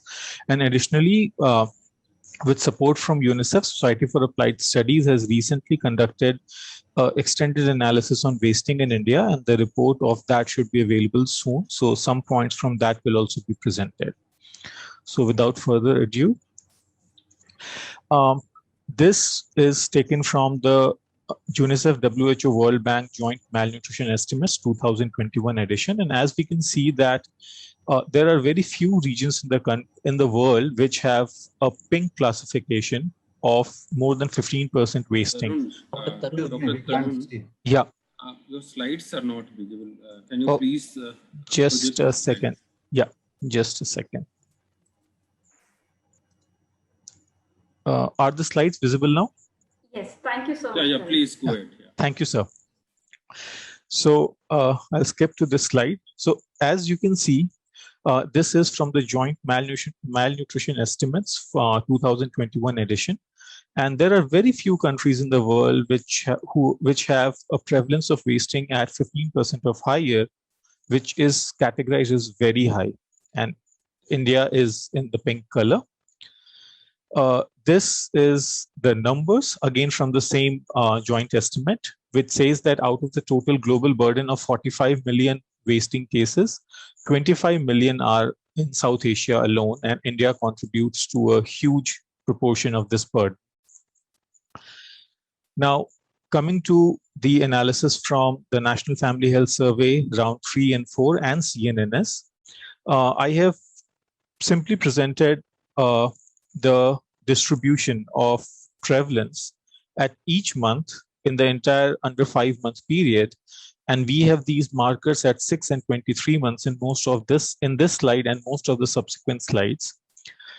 These lines have been smoothened out using local polynomials because otherwise they were quite jittery because of some issues with data collection and the sample sizes at each individual month. So as we can see very clearly that the prevalence of stunting is very clearly at a much lower level, although not very low, but at a much lower level compared to the later part of life. And that's the first 6 months of life. Now, if we look at the prevalence of wasting in the same duration, then the prevalence of wasting is at much higher level. And both the NFHS 3 and NFHS 4 are at very similar level. CNNS consistently, if we can say, is at a lower level compared to the other two surveys. But what is important is, again, the first 6 months of life is very clearly having the highest burden. And that's where, as the speakers before me have discussed, is a place where we don't have guidelines. We don't have anything specific for this specific age group except breastfeeding interventions and lactational support to mothers. Now, when we look at underweight, almost the same thing, which like stunting, where the burden is lowest in the first 6 months of life and then gradually increases in this period of 6 to 24 months, and then it's relatively stable afterwards. So if we look at these 3 slides in succession, it at least tells us that there is something that is different in the first 6 months of life compared to the remaining under 5-year period. Second, beyond 24 months, the trends are more or less stable. I can, if I say, the levels might differ across surveys, but more or less the trends are stable. And the majority of change that happens is in the period of 6 to 24 months. So the period of breastfeeding and complementary feeding. Severe wasting follows a trend which is very similar to wasting, where the burden is highest in the first 6 months of life, a period where we don't have the required guidelines or the setup available right now. And very similar to other parameters, it gradually decreases in 6 to 24 months and is more or less stable afterwards. The next 3 plots are on the mean height for a z-score, the mean weight for a z-score, and the mean weight for height z-score. And the trend continues to be very similar across these, that the mean z-scores are relatively good, if I can say. But as you see, as on an average, the age of the child increases at national level, the mean z-scores are falling down. They are going towards the negative side for mean height for age. Very similar for weight for age. And then we look at weight for height. Now, this part is a little interesting because unlike NFHS 3, which is an outlier, where we see that the z-scores are actually decreasing in the first 6 months of age, NFHS 4 and CNNS have a very similar trend, although the levels are different because the prevalence was lower in CNNS compared to NFHS 4. Now, summarizing all of these slides, I have these 2 bar graphs, which simply show how much of a difference we have when we look at the overall burden in the first 5 years of life compared to the first 6 months of life. No matter what was the level in terms of absolute burden across the surveys, no matter how similar or dissimilar the trend was, one thing is consistent across all the surveys, which is the first 6 months of life carries the highest burden of wasting and severe wasting, which is shown in the subsequent slides. And it's almost, if not exactly, almost at 1.5 to 1.8 times higher. So this is one period where we need to have programs, we need to have interventions which go beyond what we currently have, because it's very clear that they don't suffice. Additionally, I think, as was being discussed in the initial discussions, that a lot of the first 6 months of life is not only the child, it's also the mother. And as Vani just talked of before me, we need to intervene in that phase, because if a child is born small for gestational age or low birth weight, it's not a very good starting point. We need to start, they need to start at a level where these factors do not affect the growth in later life. So this was wasting, and severe wasting, it's almost 2 times higher. Yep, across all the surveys, no matter which survey you take, and this is 2005-6 and this is 2016 16 to 18. So around a period of 10 to 12 years, the trend remains the same, that the first 6 months is the period of highest burden. before at the beginning of the presentation, I said that we have recently conducted a review of multiple data sets from India. These are all Indian data sets. And in the longitudinal cohorts that we had from the knowledge integration repository, we found that in the first 6 months of life, the incidence of wasting and severe wasting was highest. And I would like to emphasize that we are talking of incidence and not prevalence. Second is that the length of wasting and severe wasting were shortest in the first 6 months of life. So the chances of and the recovery rates also were highest. So that does give us a very interesting sort of look at wasting and severe wasting from the perspective of incidence, that that new cases of wasting are most common in early life, although the recovery is best and the length of that episode of wasting is shortest. With that, I would like to close because that was the final slide. Thank you. Thank you so much, Tarun, for this very compact but then very much data-driven presentation. So in the interest of time, as I said, so please post your questions, but we'll try to answer them offline. And I'll directly go on to the last presentation on the WHO guideline update. I'll try to cover up for the time so that we are on schedule. So I'm going to talk about the WHO guideline update for infants under 6 months. So all of us know the latest guideline we have, which we all are following, is based on the 2013 update from the WHO. There have been many developments after that. So in this presentation, I'll just give you an overview of that. So as most of you, I'm sure most of us on this webinar, we all have seen these global guidelines. Some of us might have not observed that there was a first time there was a dedicated chapter on infants under 6 months in the 2013 guidelines. And what was there in this chapter was, so the guideline development group for the first time in 2013 update, they had four major recommendations based on what is the criteria to define severe acute malnutrition in this particular age group. What is the criteria for defining when do we want these infants to be treated in facility-based care? Then what are some of the interventions that are effective? And lastly, when should we decide, what is the criteria which decide that the child is now should be transferred from facility-based care to community-based care? And I'll just skip these because I'm sure most of us, we know about these definitions. When should we go for the facility-based treatment? Now, I want to highlight here this recommendation. So WHO in 2013 update, they gave this recommendation that those infants under 6 months with severe acute malnutrition who do not require inpatient care, so there is no medical complication, and cases where caregivers decline admission. And we know throughout the country that parents sometimes find it difficult to leave their child in the facility for say one week or 2 weeks. So for this particular age group, WHO recommended that counseling and support should be provided. WHO also recommended that regular weight monitoring should be done. If there is weight loss or if the infant is not gaining weight, we need to see that mother is receiving support for breastfeeding. And if still it is not corrected, we need the child to be transferred to inpatient care. And there was also a component of maternal mental health.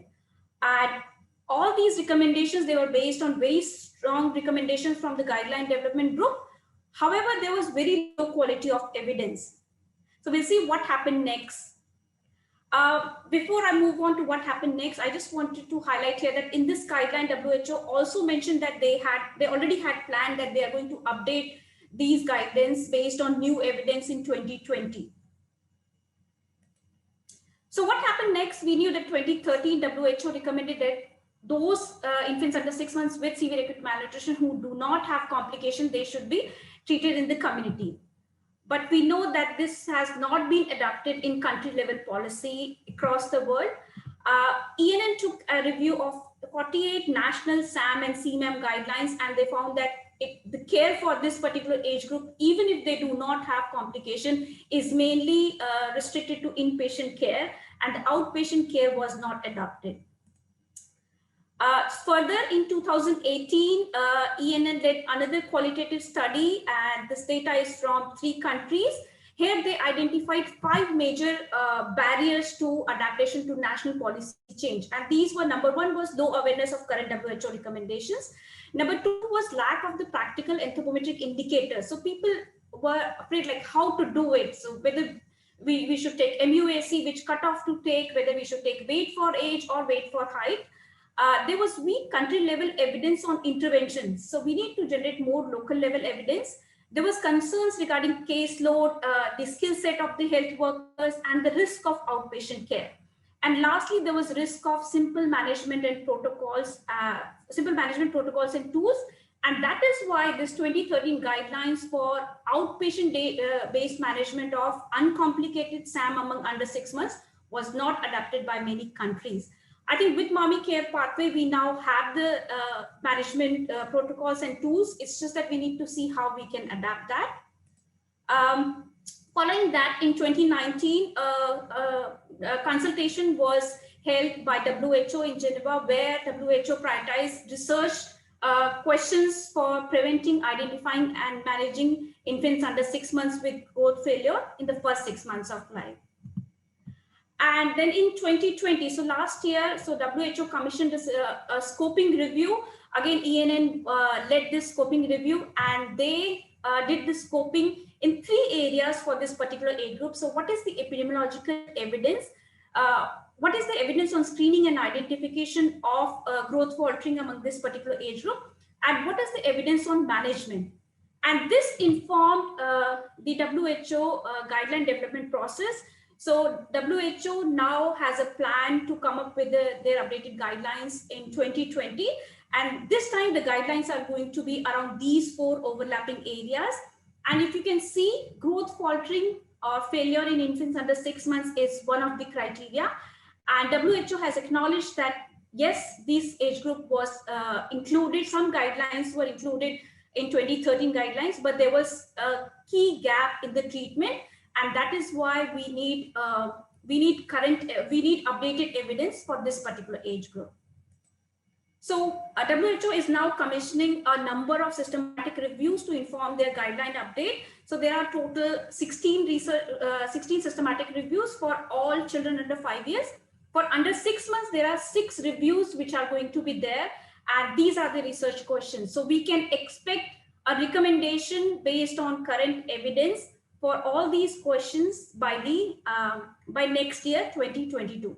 So we will have current guidelines based on when to initiate the outpatient treatment if an infant has growth faltering, when to refer the infant, when to transfer the infant from facility to community-based care, and when to take a decision about discharging from the outpatient care. So that is going to be the recommendation number 1. We will have recommendation number 2 on similar question, but with infants who have wasting or edema, that is based on their weight for height Z-score. Third recommendation is going to be on those mothers who have infants who have growth faltering and they experience difficulty with breast milk. What are those interventions that help those mothers? So we are going to have a recommendation on that. And fourth, we will have recommendation on whether those infants with growth faltering, whether there is an evidence that we can give them supplementary milk formula. If we can, if it is effective, which formula to give and for how long we can give it. Fifth recommendation is whether, like older children, whether antibiotics should be given to this particular age group, infants with growth faltering or not, and whether it will reduce mortality or not. And lastly, postnatal maternal interventions, which include supplementation, counseling, or mental health interventions, whether these interventions are effective in nutritional recovery or not. And I'm very, very pleased to share that this recommendation number 6, this systematic review is being led by Indian Institute of Public Health, Gandhinagar. So these are the updates. So by 2022, we will have all these guidelines. So I'm very happy to share that by next year, we will have these guidelines updates. And I believe this is an excellent opportunity. So this guideline opens many doors for all of us. We could be researchers, we could be program planners, we could be practitioners to support the management of small and at-risk mothers and infants wherever we are, because we know that the guidelines are going to be come up and we need evidence in all three areas.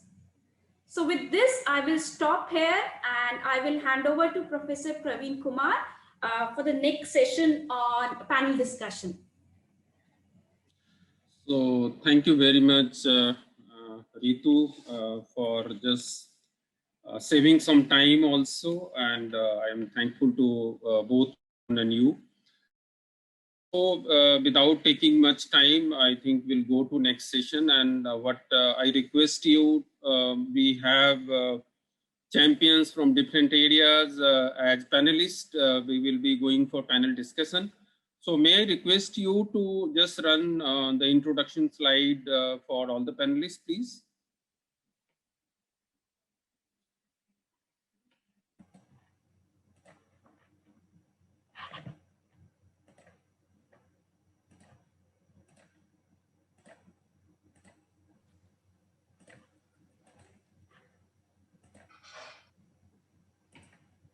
Yeah, so we have Dr. A.K. Rawat. I think we have already introduced sir. Sir is chairperson, Pediatric and Adolescent Nutrition Society.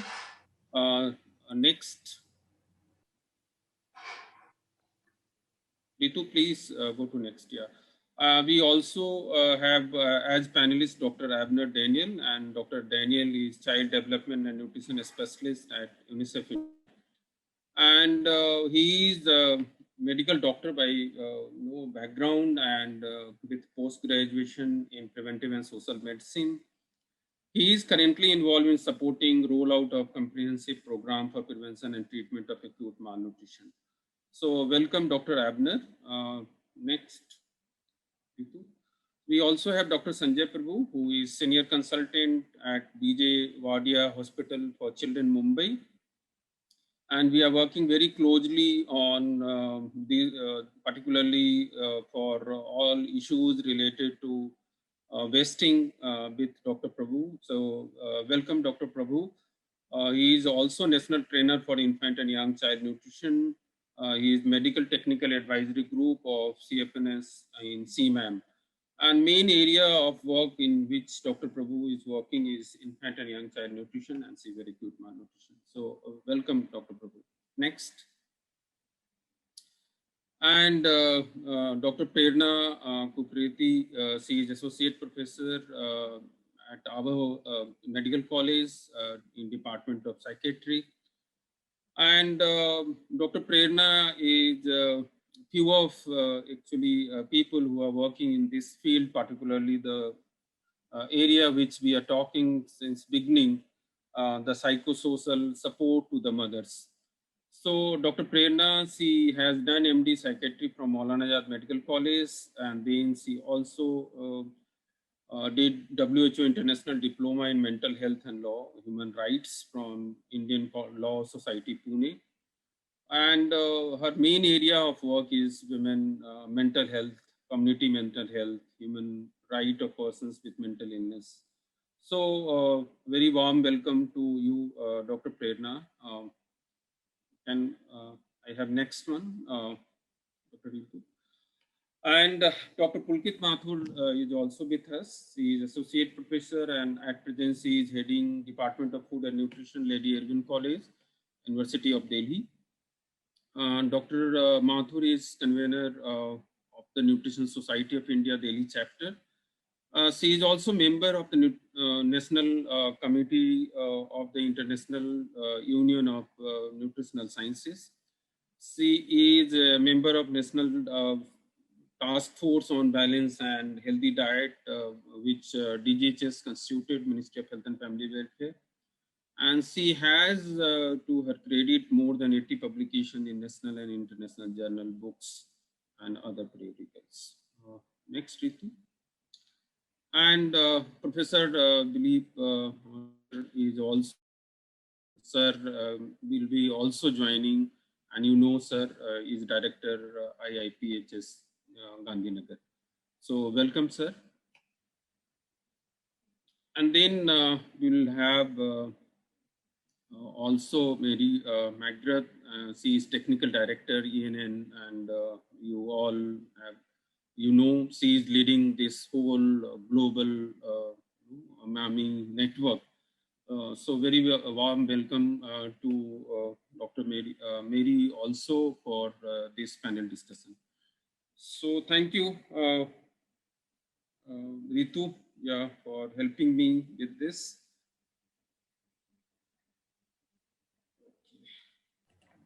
Yes, so we can open the panel discussion, sir. Yeah, so can you just stop this? Yeah.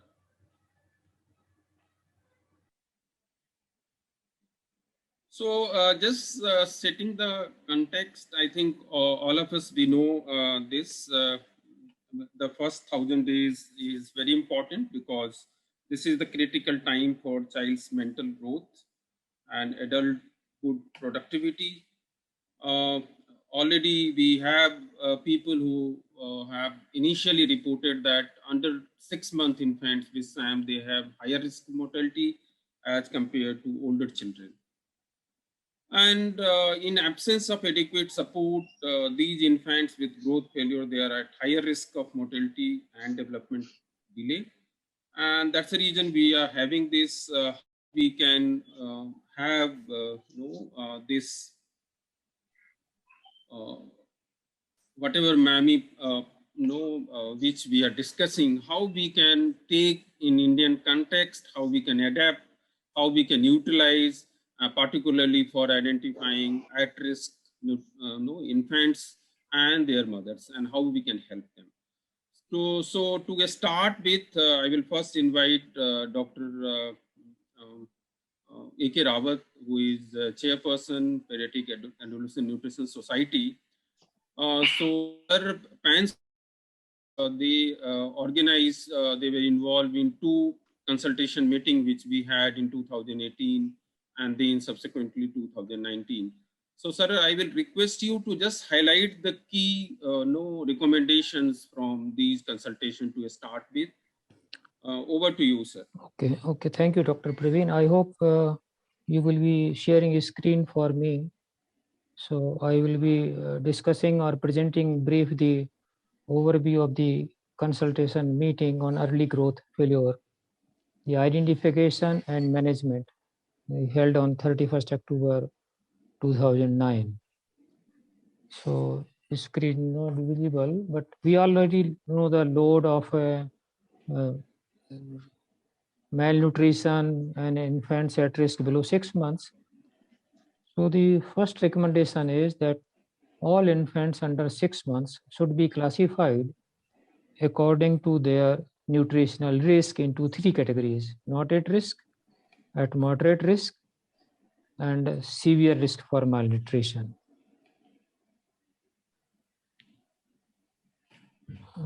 Praveen, his screen is not visible. I think you will. Just 1 minute. Okay. So anyhow, so the recommendation 2 is that identify at nutritional risk infants in following 4 broad areas.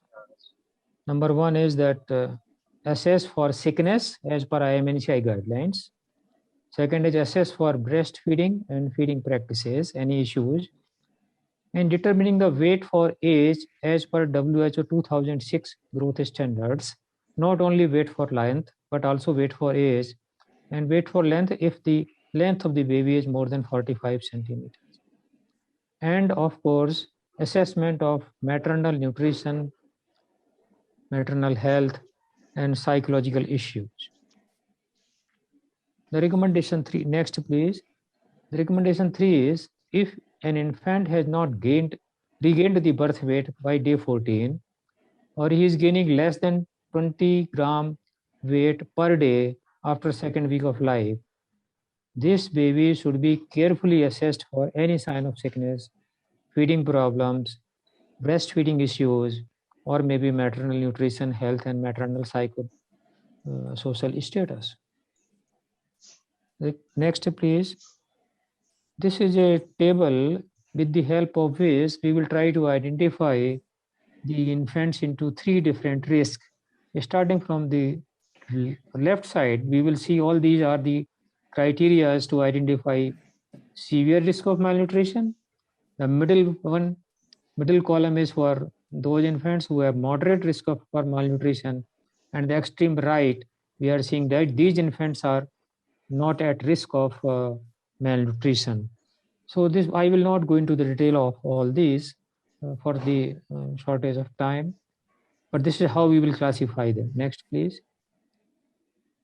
The recommendation 5 is that we have to ensure effective utilization of existing government platforms, not only to identify, but to manage and support the infants with any nutritional risk. Recommendation 6 is 6 infants at moderate risk for malnutrition should be managed at community level by trained frontline workers. All community level workers should be trained, reoriented to take correct anthropometric measurements and looking for signs of sickness. They should be empowered to identify infants at nutrition risk and help mothers with breastfeeding problems by improving attachment and positioning. Next, this is the recommendation 7, that infants at severe nutrition risk should be referred to the nutrition rehabilitation center or pediatric facility having the trained staff available to help mothers with difficulty in breastfeeding, because these are the infants who are going to develop severe malnutrition and severe growth faltering also. All health facilities providing pediatric services should have breastfeeding counselors. And however, in the absence of breastfeeding counselors or till they are available, we should train the existing staff nurses who can support the mothers and these infants. Next, please. The recommendation 8 is that maternal health division should strengthen these services for mothers at severe nutrition risk. Because the mother and infant, this is a diet, they should be supported together, including support to mothers with adverse psychological status, which is currently limited to only bigger hospitals, bigger cities, and colleges only. Recommendation 9 is that attempts should be made to improve the convergence at ground level of different agencies and harmonize the existing guidelines. Next, please. Recommendation 10, in the rare circumstances where there are no prospects of breastfeeding, the biological mother is not there, the baby is adopted, or some other mishap has occurred, or there is not enough milk even after counseling, giving support to the mother, the health workers should help families to choose best suitable replacement feeding option. Of course, after discussing the advantages and disadvantages of each option with the family and the mothers. The possible options are wet nursing, donor human milk, infant formula, or fresh undiluted animal milk, whatever is the best in that particular situation with that family. Next, please. And this is last recommendation, the 11, that provide continuum of care to all preterm, low birth weight newborns right from the time of birth. This is the extended care of this reference to growth monitoring, kangaroo mother care, supplements after discharge from SNCO. And this extended growth monitoring will help us to identify problems at the earliest, and so that we can start the preventive care and we can help them from landing into the malnutrition, wasting, stunting, or being underweight. So these are the recommendations of the consultative meeting. I will stop here only. Thank you very much. So thank you, sir. And I just wanted to inform all panelists, all attendees, all participants, that based on this global MAMI tool initially, which is also known as now MAMI Care Pathway, we already have broad consensus how we can adapt them in Indian whatever platform we have. And based on that, we also develop this technical and operational guideline, how we can manage these, how we can identify them in the community, how we can manage them in the community also. And there is a broad consensus among all the experts who participated in this consultation meeting. And also now we have some experience of implementing this model of identification. So I will next move to Dr. Sanjay Prabhu, and Dr. Sanjay Prabhu has already some experience of identifying this less than 6 month at-risk infants at BJ Wadia Hospital. So I will request you, Dr. Prabhu, to share your experience of identifying and managing at-risk infants under 6 months. So please comment on feasibility, maternal risk factors, and treatment outcome which you have at BJ Wadia Hospital. Over to you, sir. Yeah, thank you, Dr. Praveen. I bring greetings from Mumbai, and Wadia Hospital is a very large tertiary hospital dedicated only for children. And we also have a maternity hospital which is associated with us, the Wadia maternity. Now, we have the largest NICU in Mumbai, which has both inborn as well as outborn babies. So we cater to a large number of units, and 20% of our NRC admissions are below 6 months. Between 1 and 6 months. Below 1 month, they usually go to the NICU. Now, in our experience in the last few years, we have had around 25% of all babies being low birth weight. And as we have a very large NICU load and a lot of neonates are with us, we have a very excellent lactation management center where the NICU staff, the doctors are all trained in advanced lactation management.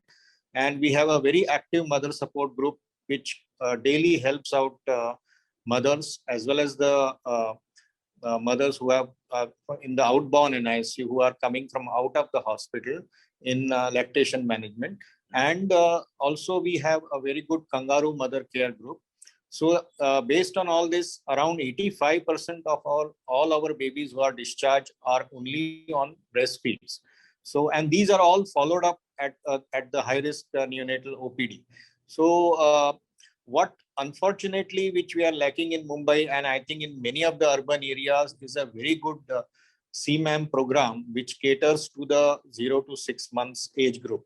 As we all know, in the rural areas and in the other district areas, we have a very good HBNC and HBYC program, which is picking up these children early and referring to the NRC for further management.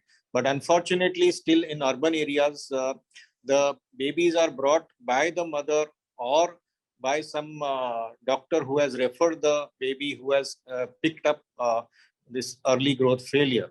Now, in our institution, we have been following the National Center of Excellence devised guidelines, which were for under 6 months, which were for children with early growth failure.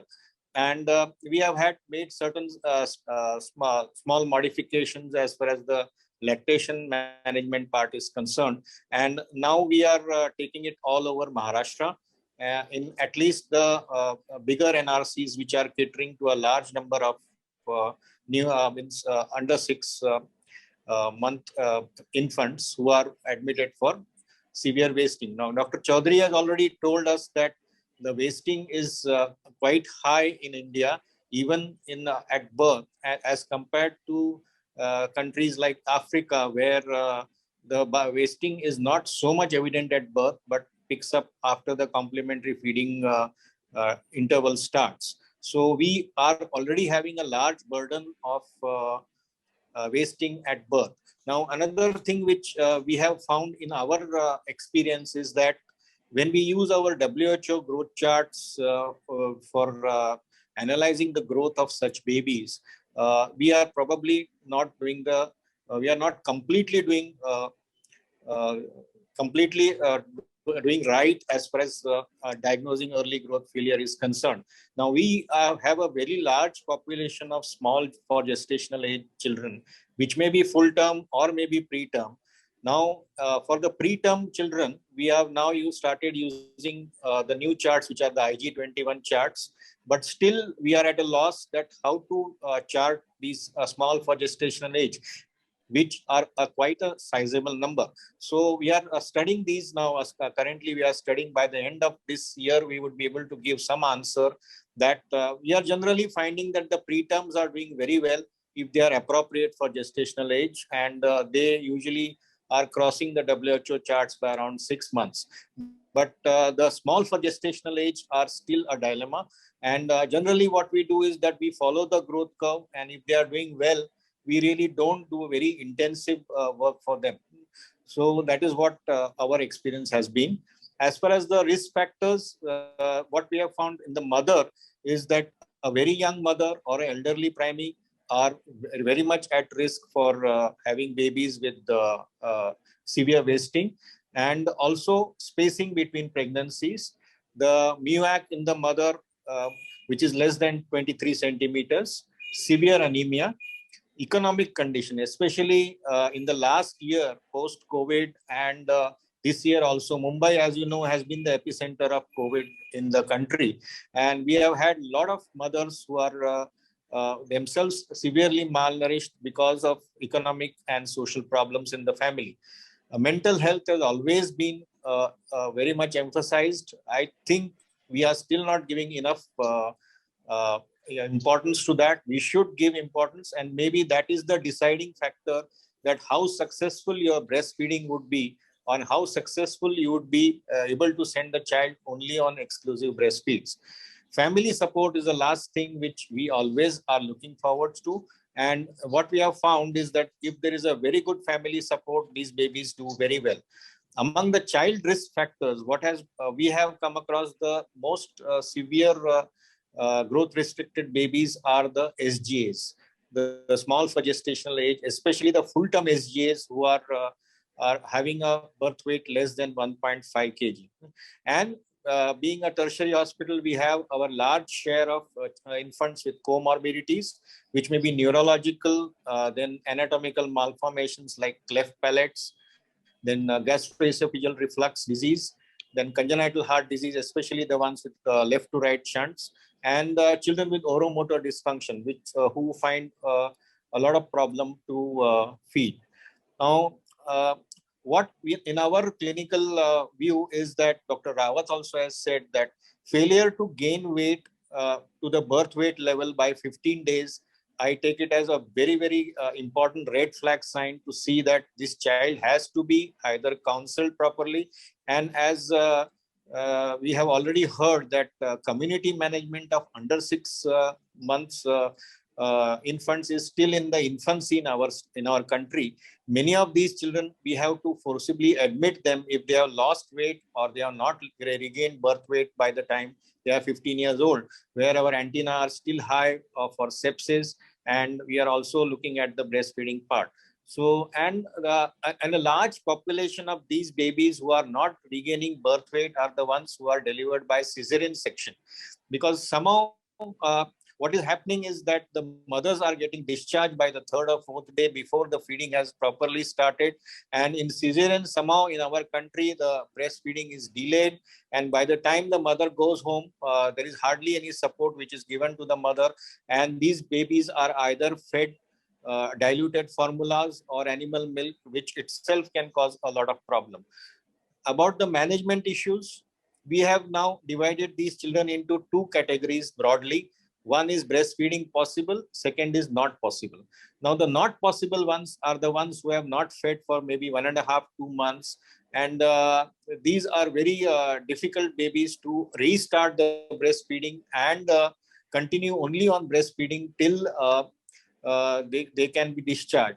We try to relactate in many of these babies who are more than 2.5 months and have not been breastfed at all. But these babies somehow do not cannot completely go on breastfeeding. But wherever the breastfeeding was already going on and there were attachment problems or some other issues which were there, we have successfully transitioned the baby totally on breastfeeds by your relactation techniques. And we have a very efficient mother support group which helps us out in all these things. And one more thing which I want to highlight here is that possibility of taking severely underweight as a risk factor for early growth failure. Traditionally, we have been saying that we take weight upon height and less than -3 Z-score is taken as SAM. But I would strongly advocate, at least at the first immunization clinic visit, that is at 1.5 months, if the child is severely underweight at that time, because many of these vaccination clinics don't have a proper measuring device for taking the length. So even if the child is severely underweight, these children should be referred to a proper center for guidance. Now, the drawbacks, as we have already talked about, is that the HbA1c and HbA1c is very limited. And about the management in the ward, what we have found is that F75 does very well if it has to be added along with the breastfeeding. Right. And we have not used the diluted F100 because what we feel is that we have a common NRC which is for all sorts of babies, and this dilution thing sometimes can create problems for other children who are getting the undiluted F100. So we have stuck to only giving F75, and as we find it closest to the breast milk, what we feel, and we have had very good experience of weight gain on that. So we have been able to just send these babies home on F75 and then transitioning to breast milk.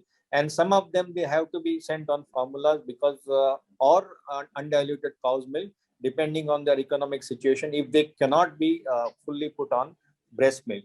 So what in short, then I could end that our experience has been that all these things and the MAMI care pathway, which we have just now seen, it mirrors our under 6 module, and we can easily say that most of the components which have been mentioned in the pathway are being followed in the Indian module, which has been devised by the National Center. Thank you. Thank you. Thank you, Dr. Sanjay Prabhu, for highlighting your experience. And it gives us confidence that probably we will be able to integrate and we will be able to manage these children also using this MAMI care pathway and certain adaptation which we have finalized. So now I will move to Dr. Abner Daniel. Dr. Abner, now we have this broad consensus on recommendation. We have now experience coming from Wadia Hospital that it is possible. So I will just request you to share your views and what is the UNICEF plan, because the government will also look for demonstration that whether it is working in certain areas. So I just wanted to request you to share what is the UNICEF plan, what platform we can use in community, and how we can move, what is the way forward from this place. Over to you. Right. Thank you so much, Dr. Praveen. And thanks to all the speakers that shared their views and opinions before me. So clearly, what all those who work in India, we all realize that it is never that we have to start from scratch. There are always already so many programs that the government is implementing. Many of them are targeting this critical age group of under 6 months. So just to name a few, we have a set of programs that are implemented by Ministry of Health, and there are a set of programs and guidelines that are implemented by Ministry of Women and Child. So led by the Ministry of Health, we have, for example, the Mother's Absolute Affection Program, the MA program, which is basically a way to implement the IIPHG recommendations. And for that, a lot of training for frontline workers, formation of mothers group to support breastfeeding, and other interventions around the IIPHG package is delivered. Then we have the home-based newborn care program. So here again, there are frontline workers who make multiple visits to newborns, and especially intensified visits to children who are identified with low birth weight. And then we have the recently launched home-based young child care program, where Visits are planned at 3 months, 6 months, and ongoing till 15 months of age. And frontline workers are incentivized and capacitated to make these visits. Similarly, with the Ministry of Women and Child, we have the growth monitoring promotion program. Every child is measured every month, and not just by weight, but very recently as part of the Poshan Abhiyan rollout, even height of every child or length of every child is to be measured. And these are just few examples, but if you actually sit with a team and map these interventions, you will realize there are so many more. And immunization, Dr. Sanjay mentioned, immunization contacts are again another opportunity. So these opportunities can definitely be and should be used. And already from UNICEF side, I can offer that those efforts are ongoing in partnership with the PAN Society and with the National Center of Excellence for SAM Management. There is a draft guideline that that can help easy and rapid contextualization of the MAMI care pathway recommendations into a India-specific setting, where clearly this should not be seen as a vertical new program, but rather intensification of the existing efforts so that the best possible care and approach can be delivered to these under 6 months children. Just a bottom line I would like to add here is that a lot of our analysis that we did with the SAS team, and Tarun mentioned about it, we realized that wasting in children in the first 6 months predicts 2/3 of children with wasting at 12 months and 3/4 of children with wasting at 24 months. So clearly, if India's children had to grow well, then we cannot miss on this critical age group of under 6 months. We have the tools, we have program platforms that need tweaking and adaptation. And I think we should not wait for the perfect evidence to come in. We should begin with what is available. We have a lot of ground to cover in terms of our implementation experience, whether our frontline workers can have the capacity to implement such programs, whether our referral systems will work well, and all those implementation learnings we have to reflect on. And of course, with upcoming evidence and the WHO evidence of next year, we can easily adapt these experiences into something that benefits the children under 6 months in India the most. Thank you. So thank you, Dr. Abner, for just sharing plan, UNICEF plan, how we can utilize. And actually, we were planning this in 2021. Probably we will be able to generate some evidence, but because of the COVID, it's delayed. But I am hopeful by 2022, I think we will be able to generate some, and we will be able to implement in certain parts, few states. Yeah, that's right. Okay, so thank you very much, and I think I will move to second aspect, because our discussion will be incomplete unless we also discuss the maternal nutrition part. And now I will request Dr. Pulkit Mathur, ma'am, to just request you to highlight what are the key maternal risk factors during pregnancy and lactation affecting breastfeeding success, and also what are your suggestions for helping the mother of a small and at nutritional risk infants under 6 months. Over to you, ma'am. Yes, thank you, Dr. Praveen.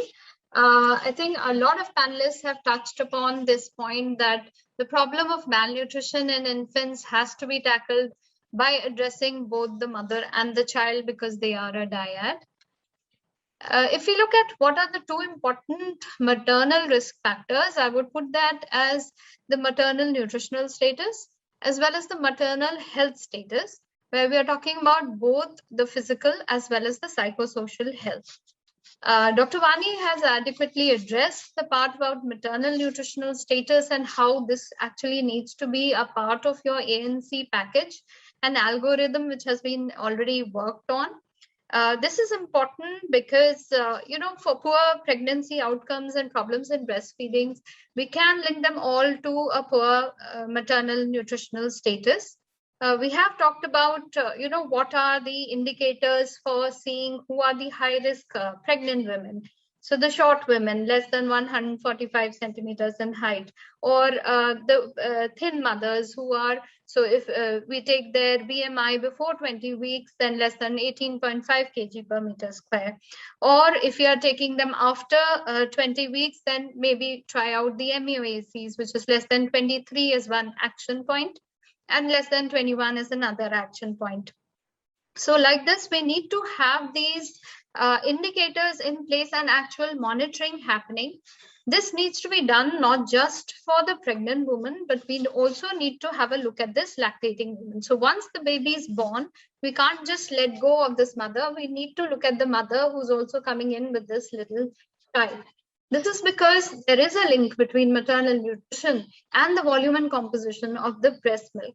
So although systematic reviews have shown that, mild and moderate undernutrition will not affect the volume and perhaps the macronutrient composition of breast milk, but severe undernutrition can adversely affect these two things. There is also evidence which is probable about the concentration of some of the micronutrients in breast milk being dependent on what is the maternal status, what are her stores, and also they have been linked to the dietary intake. So the risk of infant depletion actually increases much more if the mother is deficient in these micronutrients. And some of these micronutrients which have been studied include vitamin A, vitamin C, thiamine, riboflavin, pyridoxine, cobalamin. These are the B vitamins. And in minerals, though most studies do not show very strongly for minerals like calcium or iron, but for iodine and selenium, there is research evidence.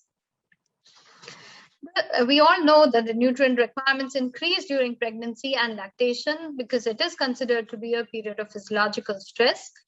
Specifically, if you look at the ICMR 2020 requirements, we see that during lactation, and this is for the first 6 months, the energy requirement is going up by as much as 600 kilocalories, protein by about 14 grams, calcium by 200 milligrams, magnesium, iodine, folate, all these requirements go up, including the requirements of B vitamins. Some of these are covered in the usual supplements which are given, which is the iron folic acid tablet as well as calcium.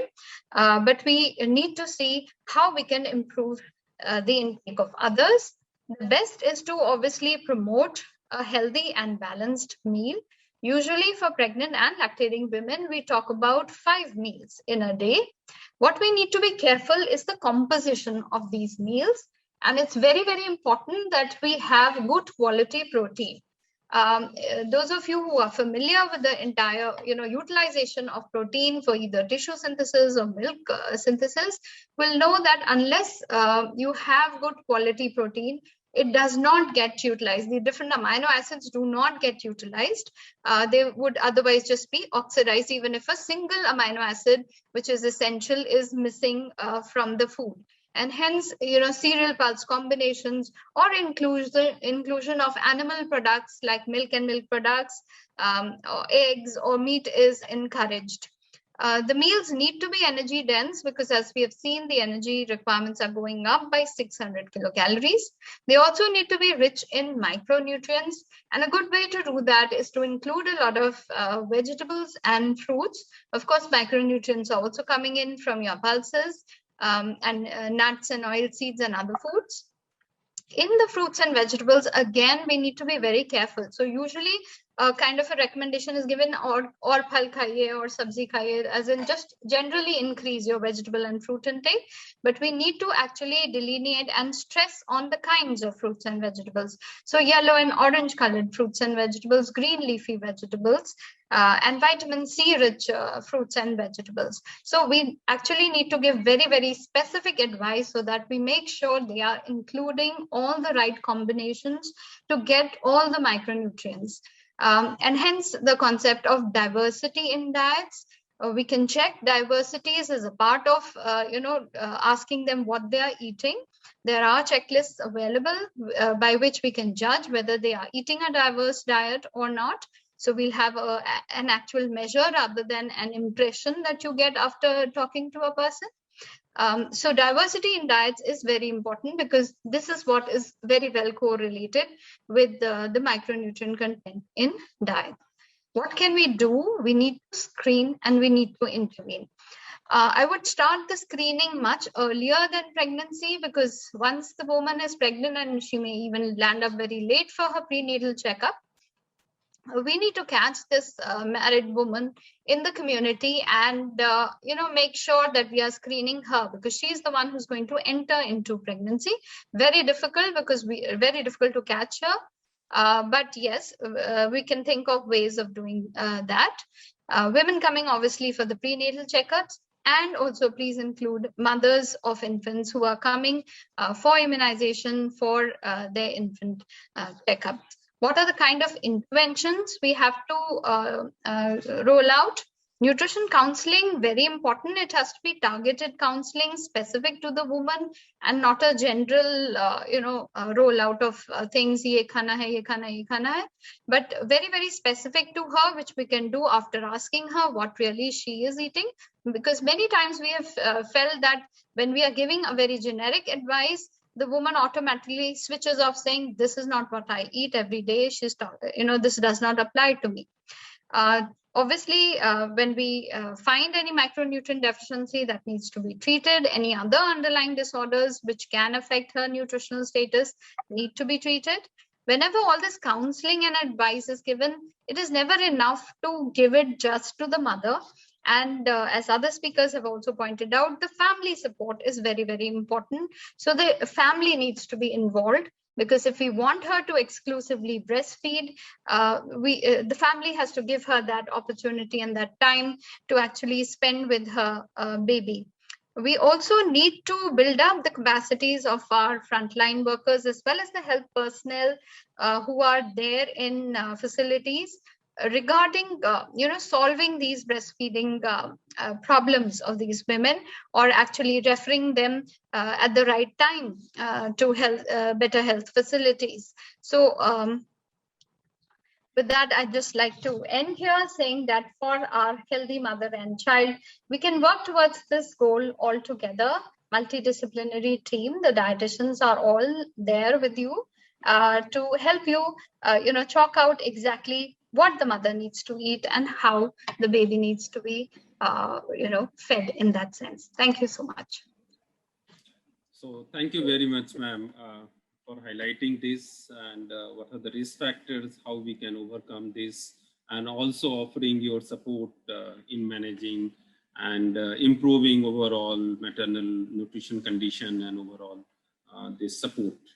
So thank you very much, ma'am. Now I will touch upon the other aspect of maternal, and for a long time, actually, this was a major area, and for when I was discussing with the global team also.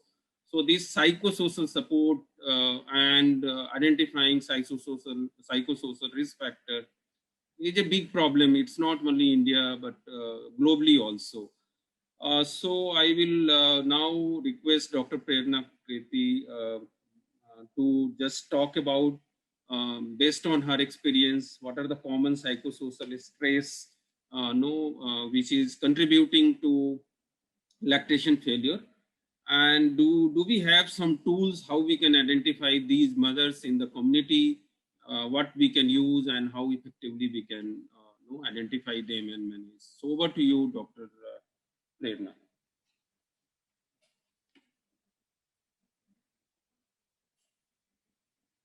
Dr. Prerna.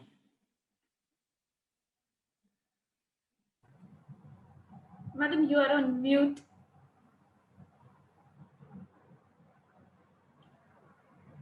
Yeah, please unmute, ma'am. Yeah. Okay. Yeah. Right. Good afternoon, sir. Sir, are the slides visible? It is visible. Yeah. Right. Go ahead. Right. Thank you so much, sir, and thank you everyone for talking so much about giving psychosocial health such a big important role in mother's maternal health. I'll just briefly talk about the two issues that Dr. Praveen talked about, that where are the, what is the magnitude of this problem when we talk about psychosocial stress or maternal mental health interfering with the lactation, and how can we assess it in our settings. So when we talk about maternal mental health or psychosocial stress affecting the lactation, then the relationship has been very complex and very tightly correlated. On one part, we say that breastfeeding is known to have a very protective effect on maternal mental health. People with depressive disorder or anxiety disorder, it's known to reduce the hyperactive HPA axis inflammation that is happening, and is known to improve the maternal mental health outcome. On the same way, there have also been seen that breastfeeding related issues have been found to be more commonly encountered in such population. But if these problems are not addressed, then they may also perpetuate the mother's mental health in a negative way by perpetuating low self-esteem, maternal guilt of not being able to feed. And when we talk about psychosocial distress, then it's not only limited to perinatal depressive disorder or anxiety disorder, but it's a big basket that also talks about general distress that she experiences during obstetric and medical complication, and it was life events that she experiences in form of intimate partner violence or domestic violence, poor social support for rearing of the child, or breastfeeding difficulties promoting the distress or negative attitude towards breastfeeding. But when we talk about mental health and lactation failure, initially the main focus was only about seeing up that yes, persons with depressive disorder or perinatal anxiety disorder, they were found to have more incidences of early breastfeeding cessation or less of exclusive breastfeeding problems. But now the data has emerged to tell us that it starts right from the phase that persons experiencing depression during the pregnancy, the odds ratio have been found to be pretty high, ranging up to almost saying that risk have been almost 2 times in cases of perinatal depression and anxiety, correlating with poor lactation planning during the pregnancy itself. It has also been associated with poor perceived self-efficacy for breastfeeding, not just the breastfeeding in actual, but perceived self-efficacy. Surprisingly, the breastfeeding initiation in majority of the studies and meta-analysis have been found to be not so much disturbed, apart from occasional few studies. But what has been more found to be affected is breastfeeding is found to be for a lot shorter duration, and the interval during the feeding has been found to be very high. And breastfeeding cessation has been very commonly observed by 2 to 3 months in all the psychiatric disorders. When we talk about that, the magnitude of problem is so high, and perinatal depression and anxiety disorders are also so high. So we need to be geared up to have approach to identify them and intervene accordingly. So when we talk about screening tools, yes, we have them available. All the tools that are listed here are very short, which hardly takes from 2 minutes to 5 minutes to maximum 10 minutes. They have been available ranging from Edinburgh postnatal depression scale, postpartum depression screening scale, patient health questionnaire 9, Kessler's questionnaire, generalized anxiety scale 2 item, Hooley's questionnaire, which is also a 2 item scale, and a recent scale has also been developed by a team in South Africa, that is the ultra brief mental health screening questionnaire. When we talk about all these scales, then the most commonly that is being used is patient health questionnaire 9 item, which has been used in the most common work that is happening for perinatal mental health. And it's also a part of MAMI's maternal mental health assessment survey. And is also the MAMI's care package. And also, besides this screening tool assessment, I want to share the experience that we had with the developing protocol for perinatal mental health issues, where we were working on identifying the mothers during the pregnancy by including it with their regular screening, that as and when they come for the regular ANC checkups in each trimester, we thought that we would like to assess them for depression serially, and we continued this assessment till they were till the child was 6 months postpartum. And this group is called as BRIEF BIND-P, that is acronym for Brief Psychological Intervention for Perinatal Depression. It's a screening, brief intervention, and referral to treatment-based protocol, where we start screening the mother based on the patient health questionnaire, and based on the severity, we decide what protocol to follow ahead. Based on this, study was ongoing since last 3 years and has been completed now. We have developed manuals for this in Hindi, Marathi, and English. And this was a RCT for which trial happened at the Delhi Center at LHMC, and a center in Ratnagiri, and 2 centers in Karnataka. What we found was that only just doing the risk-based screening tool assessment was not enough. When we just find some score on PHQ or Edinburgh, any other scale, and we decide to refer, what we found that when we use patient health questionnaire, then the 3 items on it, which are specifically about feeling tired and changes with appetite and changes in sleep, they are so commonly found in pregnancy also, that we used to have people with a lot of false positive alarm being raised. And also, when we thought that should all the clients be subjected to a detailed psychosocial risk assessment, then the feasibility of that was also found to be difficult. So what we came up with, that we suggested that there should be a step 1 of ask case finding. You apply a patient health questionnaire, only 2 items. If you found that the person is screen negative, then just psychoeducate them about possibility of developing mental illness as the what is the normal prevalence during the entire peripartum period, so that they're encouraged to seek help at any point of time if they at all develop these illnesses, and just screen them in every trimester. Then who are screen positive, we suggested that anybody who has severe depression or answer to PHQ-9's question of self-harm should be urgently referred.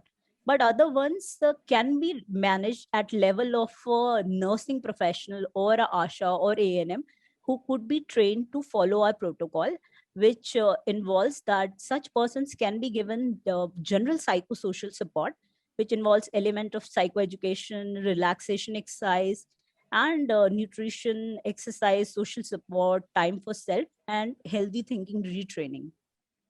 We also found that people who had these moderate to severe symptoms and had a predisposing factor, especially in terms of having a positive history of mental illness, this was a specific group which later on also developed during the follow-ups for the depressive disorders. So these we suggest are the yellow groups, which are desirable that they should be referred to psychiatrist once during the entire pregnancy. So this was what we did and our ground experience with it. And thank you, Dr. Prerna. Thank you very much. I think I fully realize that this area needs more discussion. We need more time actually, because whatever the time is, probably we will need more time to have discussion on this, particularly this aspect. Because of the no time shortage, actually we will now move to next, because Professor Dilip sir, he has to leave also. He has to go for another meeting. So Professor Dilip sir, now over to you for your, you are leading your public health institute. So you have heard all the discussion. So you have to give the final prescription how we should move and how we should take this to community level. Over to you, sir. Sure. I think I've been hearing almost all throughout. And very interesting and lot of experienced people have presented from the ground level as well as from the academic side and international experience. Now the main issue, as you said, is how do we take it to the ground level, where especially in the villages or urban slums where the poor and underprivileged are. So first is we have to use the existing our primary healthcare system, which has, as you know, the lowest level full-time worker is the auxiliary nurse midwife or health worker female. And below now we have ASHA and Anganwadi workers in the ICDS Anganwadi and ASHA there. We also have a new cadre being established in many parts, already done, and some parts it is being done, called community health officer, which is a nurse or Ayurvedic doctor trained for 6 months and full-time employed at the sub-center level, with a responsibility of providing more higher level care than ANM. So that is a new person being there. Many states have implemented, some states are implementing. Of course, the other thing which we many times forget is all of them have supervisors. Anganwadi has a supervisor, the ANM has a supervisor, the male worker has a supervisor, etc. So we have to also see how, because some of the things, if you really look at the flow chart and all, looks very complicated. So we have to make it first simple and then train the supervisor and the worker, because many times in the past I have seen programs where workers are trained but supervisors, because cadres are empty, whatever, they are left out.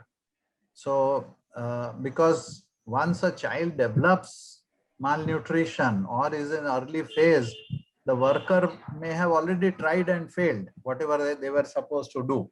So maybe then the role of supervisor comes to intervene and assess in a better way and take the child to whatever referral level required, or do the counseling which the worker may not have been able to do. So I think one of the cruxes is the frequency and actual implementation of home visits, because our programs do mention that home visits have to be done on certain number of days, but how many are really happening and how many we can ensure that at least minimum package of home visits happen. Or if home visits are not possible because of any reason, then we should have now with the village level workers as well as the mother bringing the child to the home of the Asha Anganwadi if they are staying in the and getting assessed. So that was my first point, that we have to start training and using. Of course we are doing, but with these new algorithms, flow charts, etc., training our field level workers. One other thought when we were discussing with Ritu on this preparation, that is it possible at all to think of, even on a pilot basis, to give a small weighing scale to the mother herself? Because anyway the child will require weighing for 6 months. The cheapest weighing scale I saw on internet available for weighing of bags up to 10 kg is 350 rupees retail price on Amazon. So if we can make or get a cheaper weighing scale, let the weighing scale be given to mother and mother should weigh. We can tell her how to weigh, what to weigh, etc. Because the worker has n number of priorities. Now with COVID again, the whole program has been disrupted for almost, it will be 2 years by the time the program catches on. So I think we have to also think of such innovative, and after 2 years or whatever, the weighing scale can be taken back from mother, given to somebody else if it is still working condition. So how do we involve the family? So that was one thought. Second is, I must say, in all this, I never heard the word father. Everybody was saying mother and child, child and mother, dyad. So we have to think of also triad. What is the role of father? What is the role of grandmother? What is the role of grandfather? Because many times the children may not be really looked after by the parents because they are working, laboring 5 hours, 8 hours, father, mother are away. So we have to also see what are the significant others in the family who can take roles and how do we reach them, and how do we ensure that whatever we want to do gets done, whether it is mother, father, other relatives. I was even thinking friends and family, because in many places we have a joint family kind of system. So the last point I wanted to make is all that is right, but somehow we are still, I don't know what is the problem, but not able to capture deaths of all infants. Not even the number. Our health system, all these Asha, Anganwadi and A&M and male worker and all other workers put together, we are still missing in our civil registration system deaths of infants. Now, is there anything which can be done so that we can measure and not only identifying the death, but doing some kind of verbal autopsy? If the baby dies, we must have some mechanism of verbal autopsy so that the whole system becomes aware that this child is no more there. And that will maybe sensitize the family, sensitize the village, sensitize the workers that malnutrition does kill children and is a high risk business. Otherwise, what may happen is we are just taking as a feeding program, ICDS going on. So also focus on what are the numbers where children are referred or children become really serious and children die. And recording that may also improve the importance given to this whole area. So these were some of my few thoughts, a very long shot, and which India should think over overall at policy level. It is not for us, but all of us are some way influencing the policy. When the last budget was presented or being made in December, I wrote a small piece saying, should not India think of one nurse per village? We have one A&M for 5 villages, maybe 3 villages, some places 7 villages. India has enough nurses and enough money to ensure that each village has at least access to a full-time nurse paid by the government. It will cost, I have made a rough estimate, it will cost about 20,000 rupees, 20,000 crore rupees per year. But we have to think in that direction, that why should a family living in a remote village not have access to even a government nurse, whereas somebody living in Delhi has access to all kinds of hospitals and all kinds of tertiary and super tertiary facilities. So I think the whole issue of equity also has to be thought through. With that, let me again thank on my behalf, because I'll have to leave really quickly.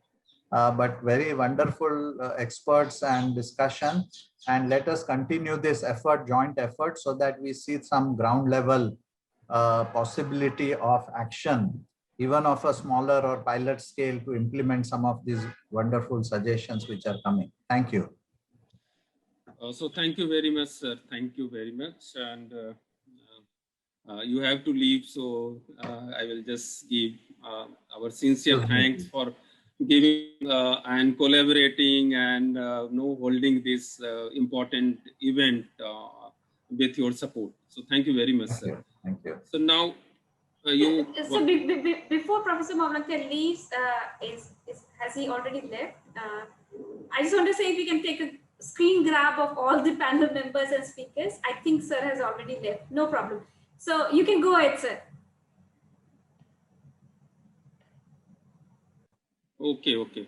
So now I will just move to Mary, and I think you have seen the discussion and different aspects, whatever we are working.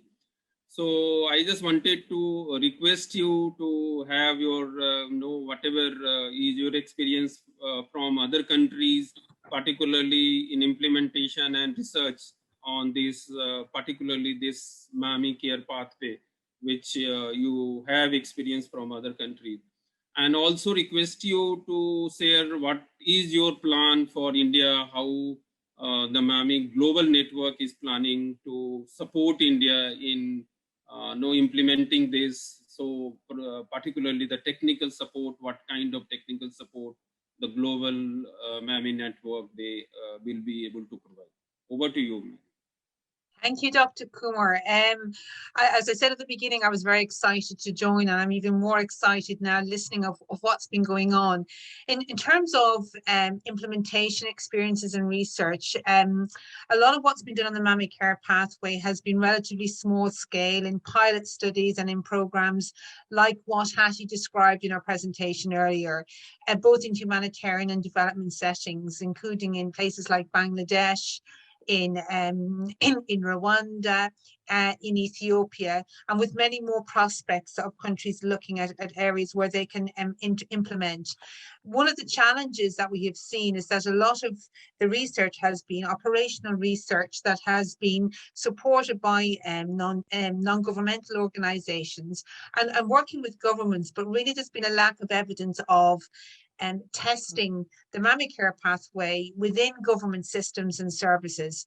And as Rishu described, one of the barriers to uptake of the WHO 2013 recommendations for community-based management, the barrier to implementing or taking that up in national guidance was a lack of country-specific evidence of what works in a particular setting and how it works. And so this is where I think India can really help build that evidence. And what you've all described in terms of not starting from scratch and really intensifying your efforts in an integrated care package is really what it's all about. And so I think there's a real opportunity for you taking the MAMI care pathway and using it, integrating it, adapting it, using it as a framework to help to kind of connect your services, to build bridges, to fill gaps and to intensify efforts is what we really need to build evidence on. And evidence both in terms of the impact and the outcome on infant growth and well-being and health, and also evidence of how it works in your different settings and the details of how different systems and services come together, because it's that frontline on the ground experience and evidence which is critical. So I think there's huge potential here. As Hattie also mentioned, there's a randomized controlled trial which will test the MAMI care pathway within existing health system in Ethiopia in 2 sites. And this is a collaboration between ENN and the London School of Hygiene Tropical Medicine, Jimma University in Ethiopia, and Goal Ethiopia. And within it is embedded a process evaluation as well. And so we're looking at what is the impact of this within existing system and services, and also how does it work? And because we want to examine both the fidelity of the trial, but also understand, well, is it feasible and how transferable is it? And really to understand the how, because that is our vision towards really sustainable, scalable care. So I think there's wonderful opportunities again in India to be undertaking that sort of research and that sort of collaborative effort to really build evidence and shape evidence. And I think that then sort of goes on to your second question, Dr. Kumar, about how can we support you in this effort? And I think the MAMI Global Network has country priorities at its heart, and really integration of the management of these infants and their mothers into the wider health system really increases the chance of long-term sustainable care, and scale up of care is what we're looking for, and ultimately happens at country level, and the demand and the process and the way of getting there really depends on the context. And so really we're trying to build evidence and policy and sort of a global environment that can really support your efforts. And we're very committed to supporting scale up and to national leadership and priorities. So on a practical level, we would really love all of you to join the MAMI Global Network, engage with us. You can be on the circulation list. We have different working groups, advisory groups that you can choose to engage. And it's an opportunity for you to connect with others, to share learning and to collaborate. And we're just releasing our MAMI Global Network strategy, which will be out early next week. So we'll share with you. And one of our really exciting ambitions within that is to develop MAMI country chapters. And so this really is a sort of a dedicated network within a country that really connects across disciplines and services and systems that already exist, but gives a sort of a really MAMI lens to what you're currently doing that would facilitate sharing and connections across your communities of practice in country, but also would directly connect you and your effort to the global network so that we can share with each other countries and you can actually have a hand in informing international policy, guidance and evidence. So I think there's wonderful opportunities to do that. I think something we're exploring with the Ministry of Health in Ethiopia, and I really see the potential for something like that in India. So please do join with us, and we really do need India, and we really want to be able to offer you an opportunity to connect. And really, there's such rich learning already coming out from what you've described. So I really look forward to the potential of that. Okay, so thank you very much. Actually, we have exceeded the time limit, and so almost 30 minutes. So, but the discussions are very fruitful, and probably this has given us confidence that we will be able to adapt this, and we will be able to do it. So with these words, I think before I end, I could see one comment from Kelsey regarding the psychosocial, what this MAMI Global Network they are using. So if you have to add any point, Kelsey, please, you can unmute and add here before I end. Thanks, Dr. Kumar. Yeah, I just wanted to highlight, based on her presentation, sort of exactly which tools were being used to assess, to screen and assess maternal mental health within the MAMI care pathway. And we developed this with a group of maternal mental health experts from within the MAMI Global Network. So we had input from a lot of different sides and considered a bunch of factors like, practicality and health worker burden and what could be done sort of reasonably within the MAMI care pathway. And then we also provide a summary of potential interventions. So we include some core basic mental health support within the MAMI counseling cards. But then in terms of more specialist support for more severe mental health concerns, we provide a summary of potential interventions within the MAMI care pathway, just to provide sort of a simple reference, a summary of what the different approaches are that could be taken to support those mothers, because we know that in lots of contexts, specialist referrals to MHPSS services just aren't there.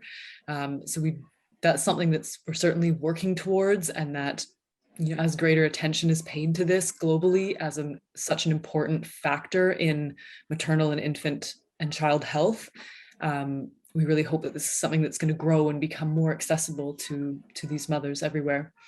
But yes, if anyone would like further information, please do get in touch, and we'll be happy to direct you or to provide any support. Thank you.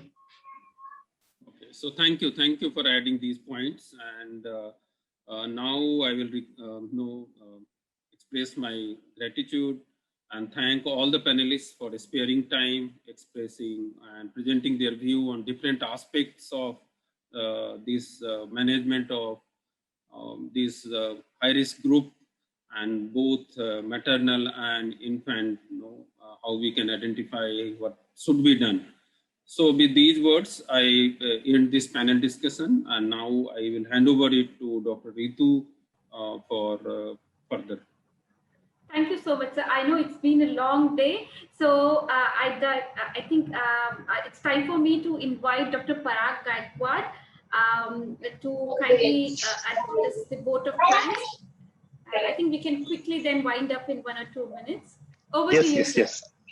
Yes, thank you, Dr. Ritu. On behalf of PAN Society with Dr. A.K. Rawat, sir, I thank all participants, organizing committee, including mentors, chairperson, secretary, and IT support from IIPHG.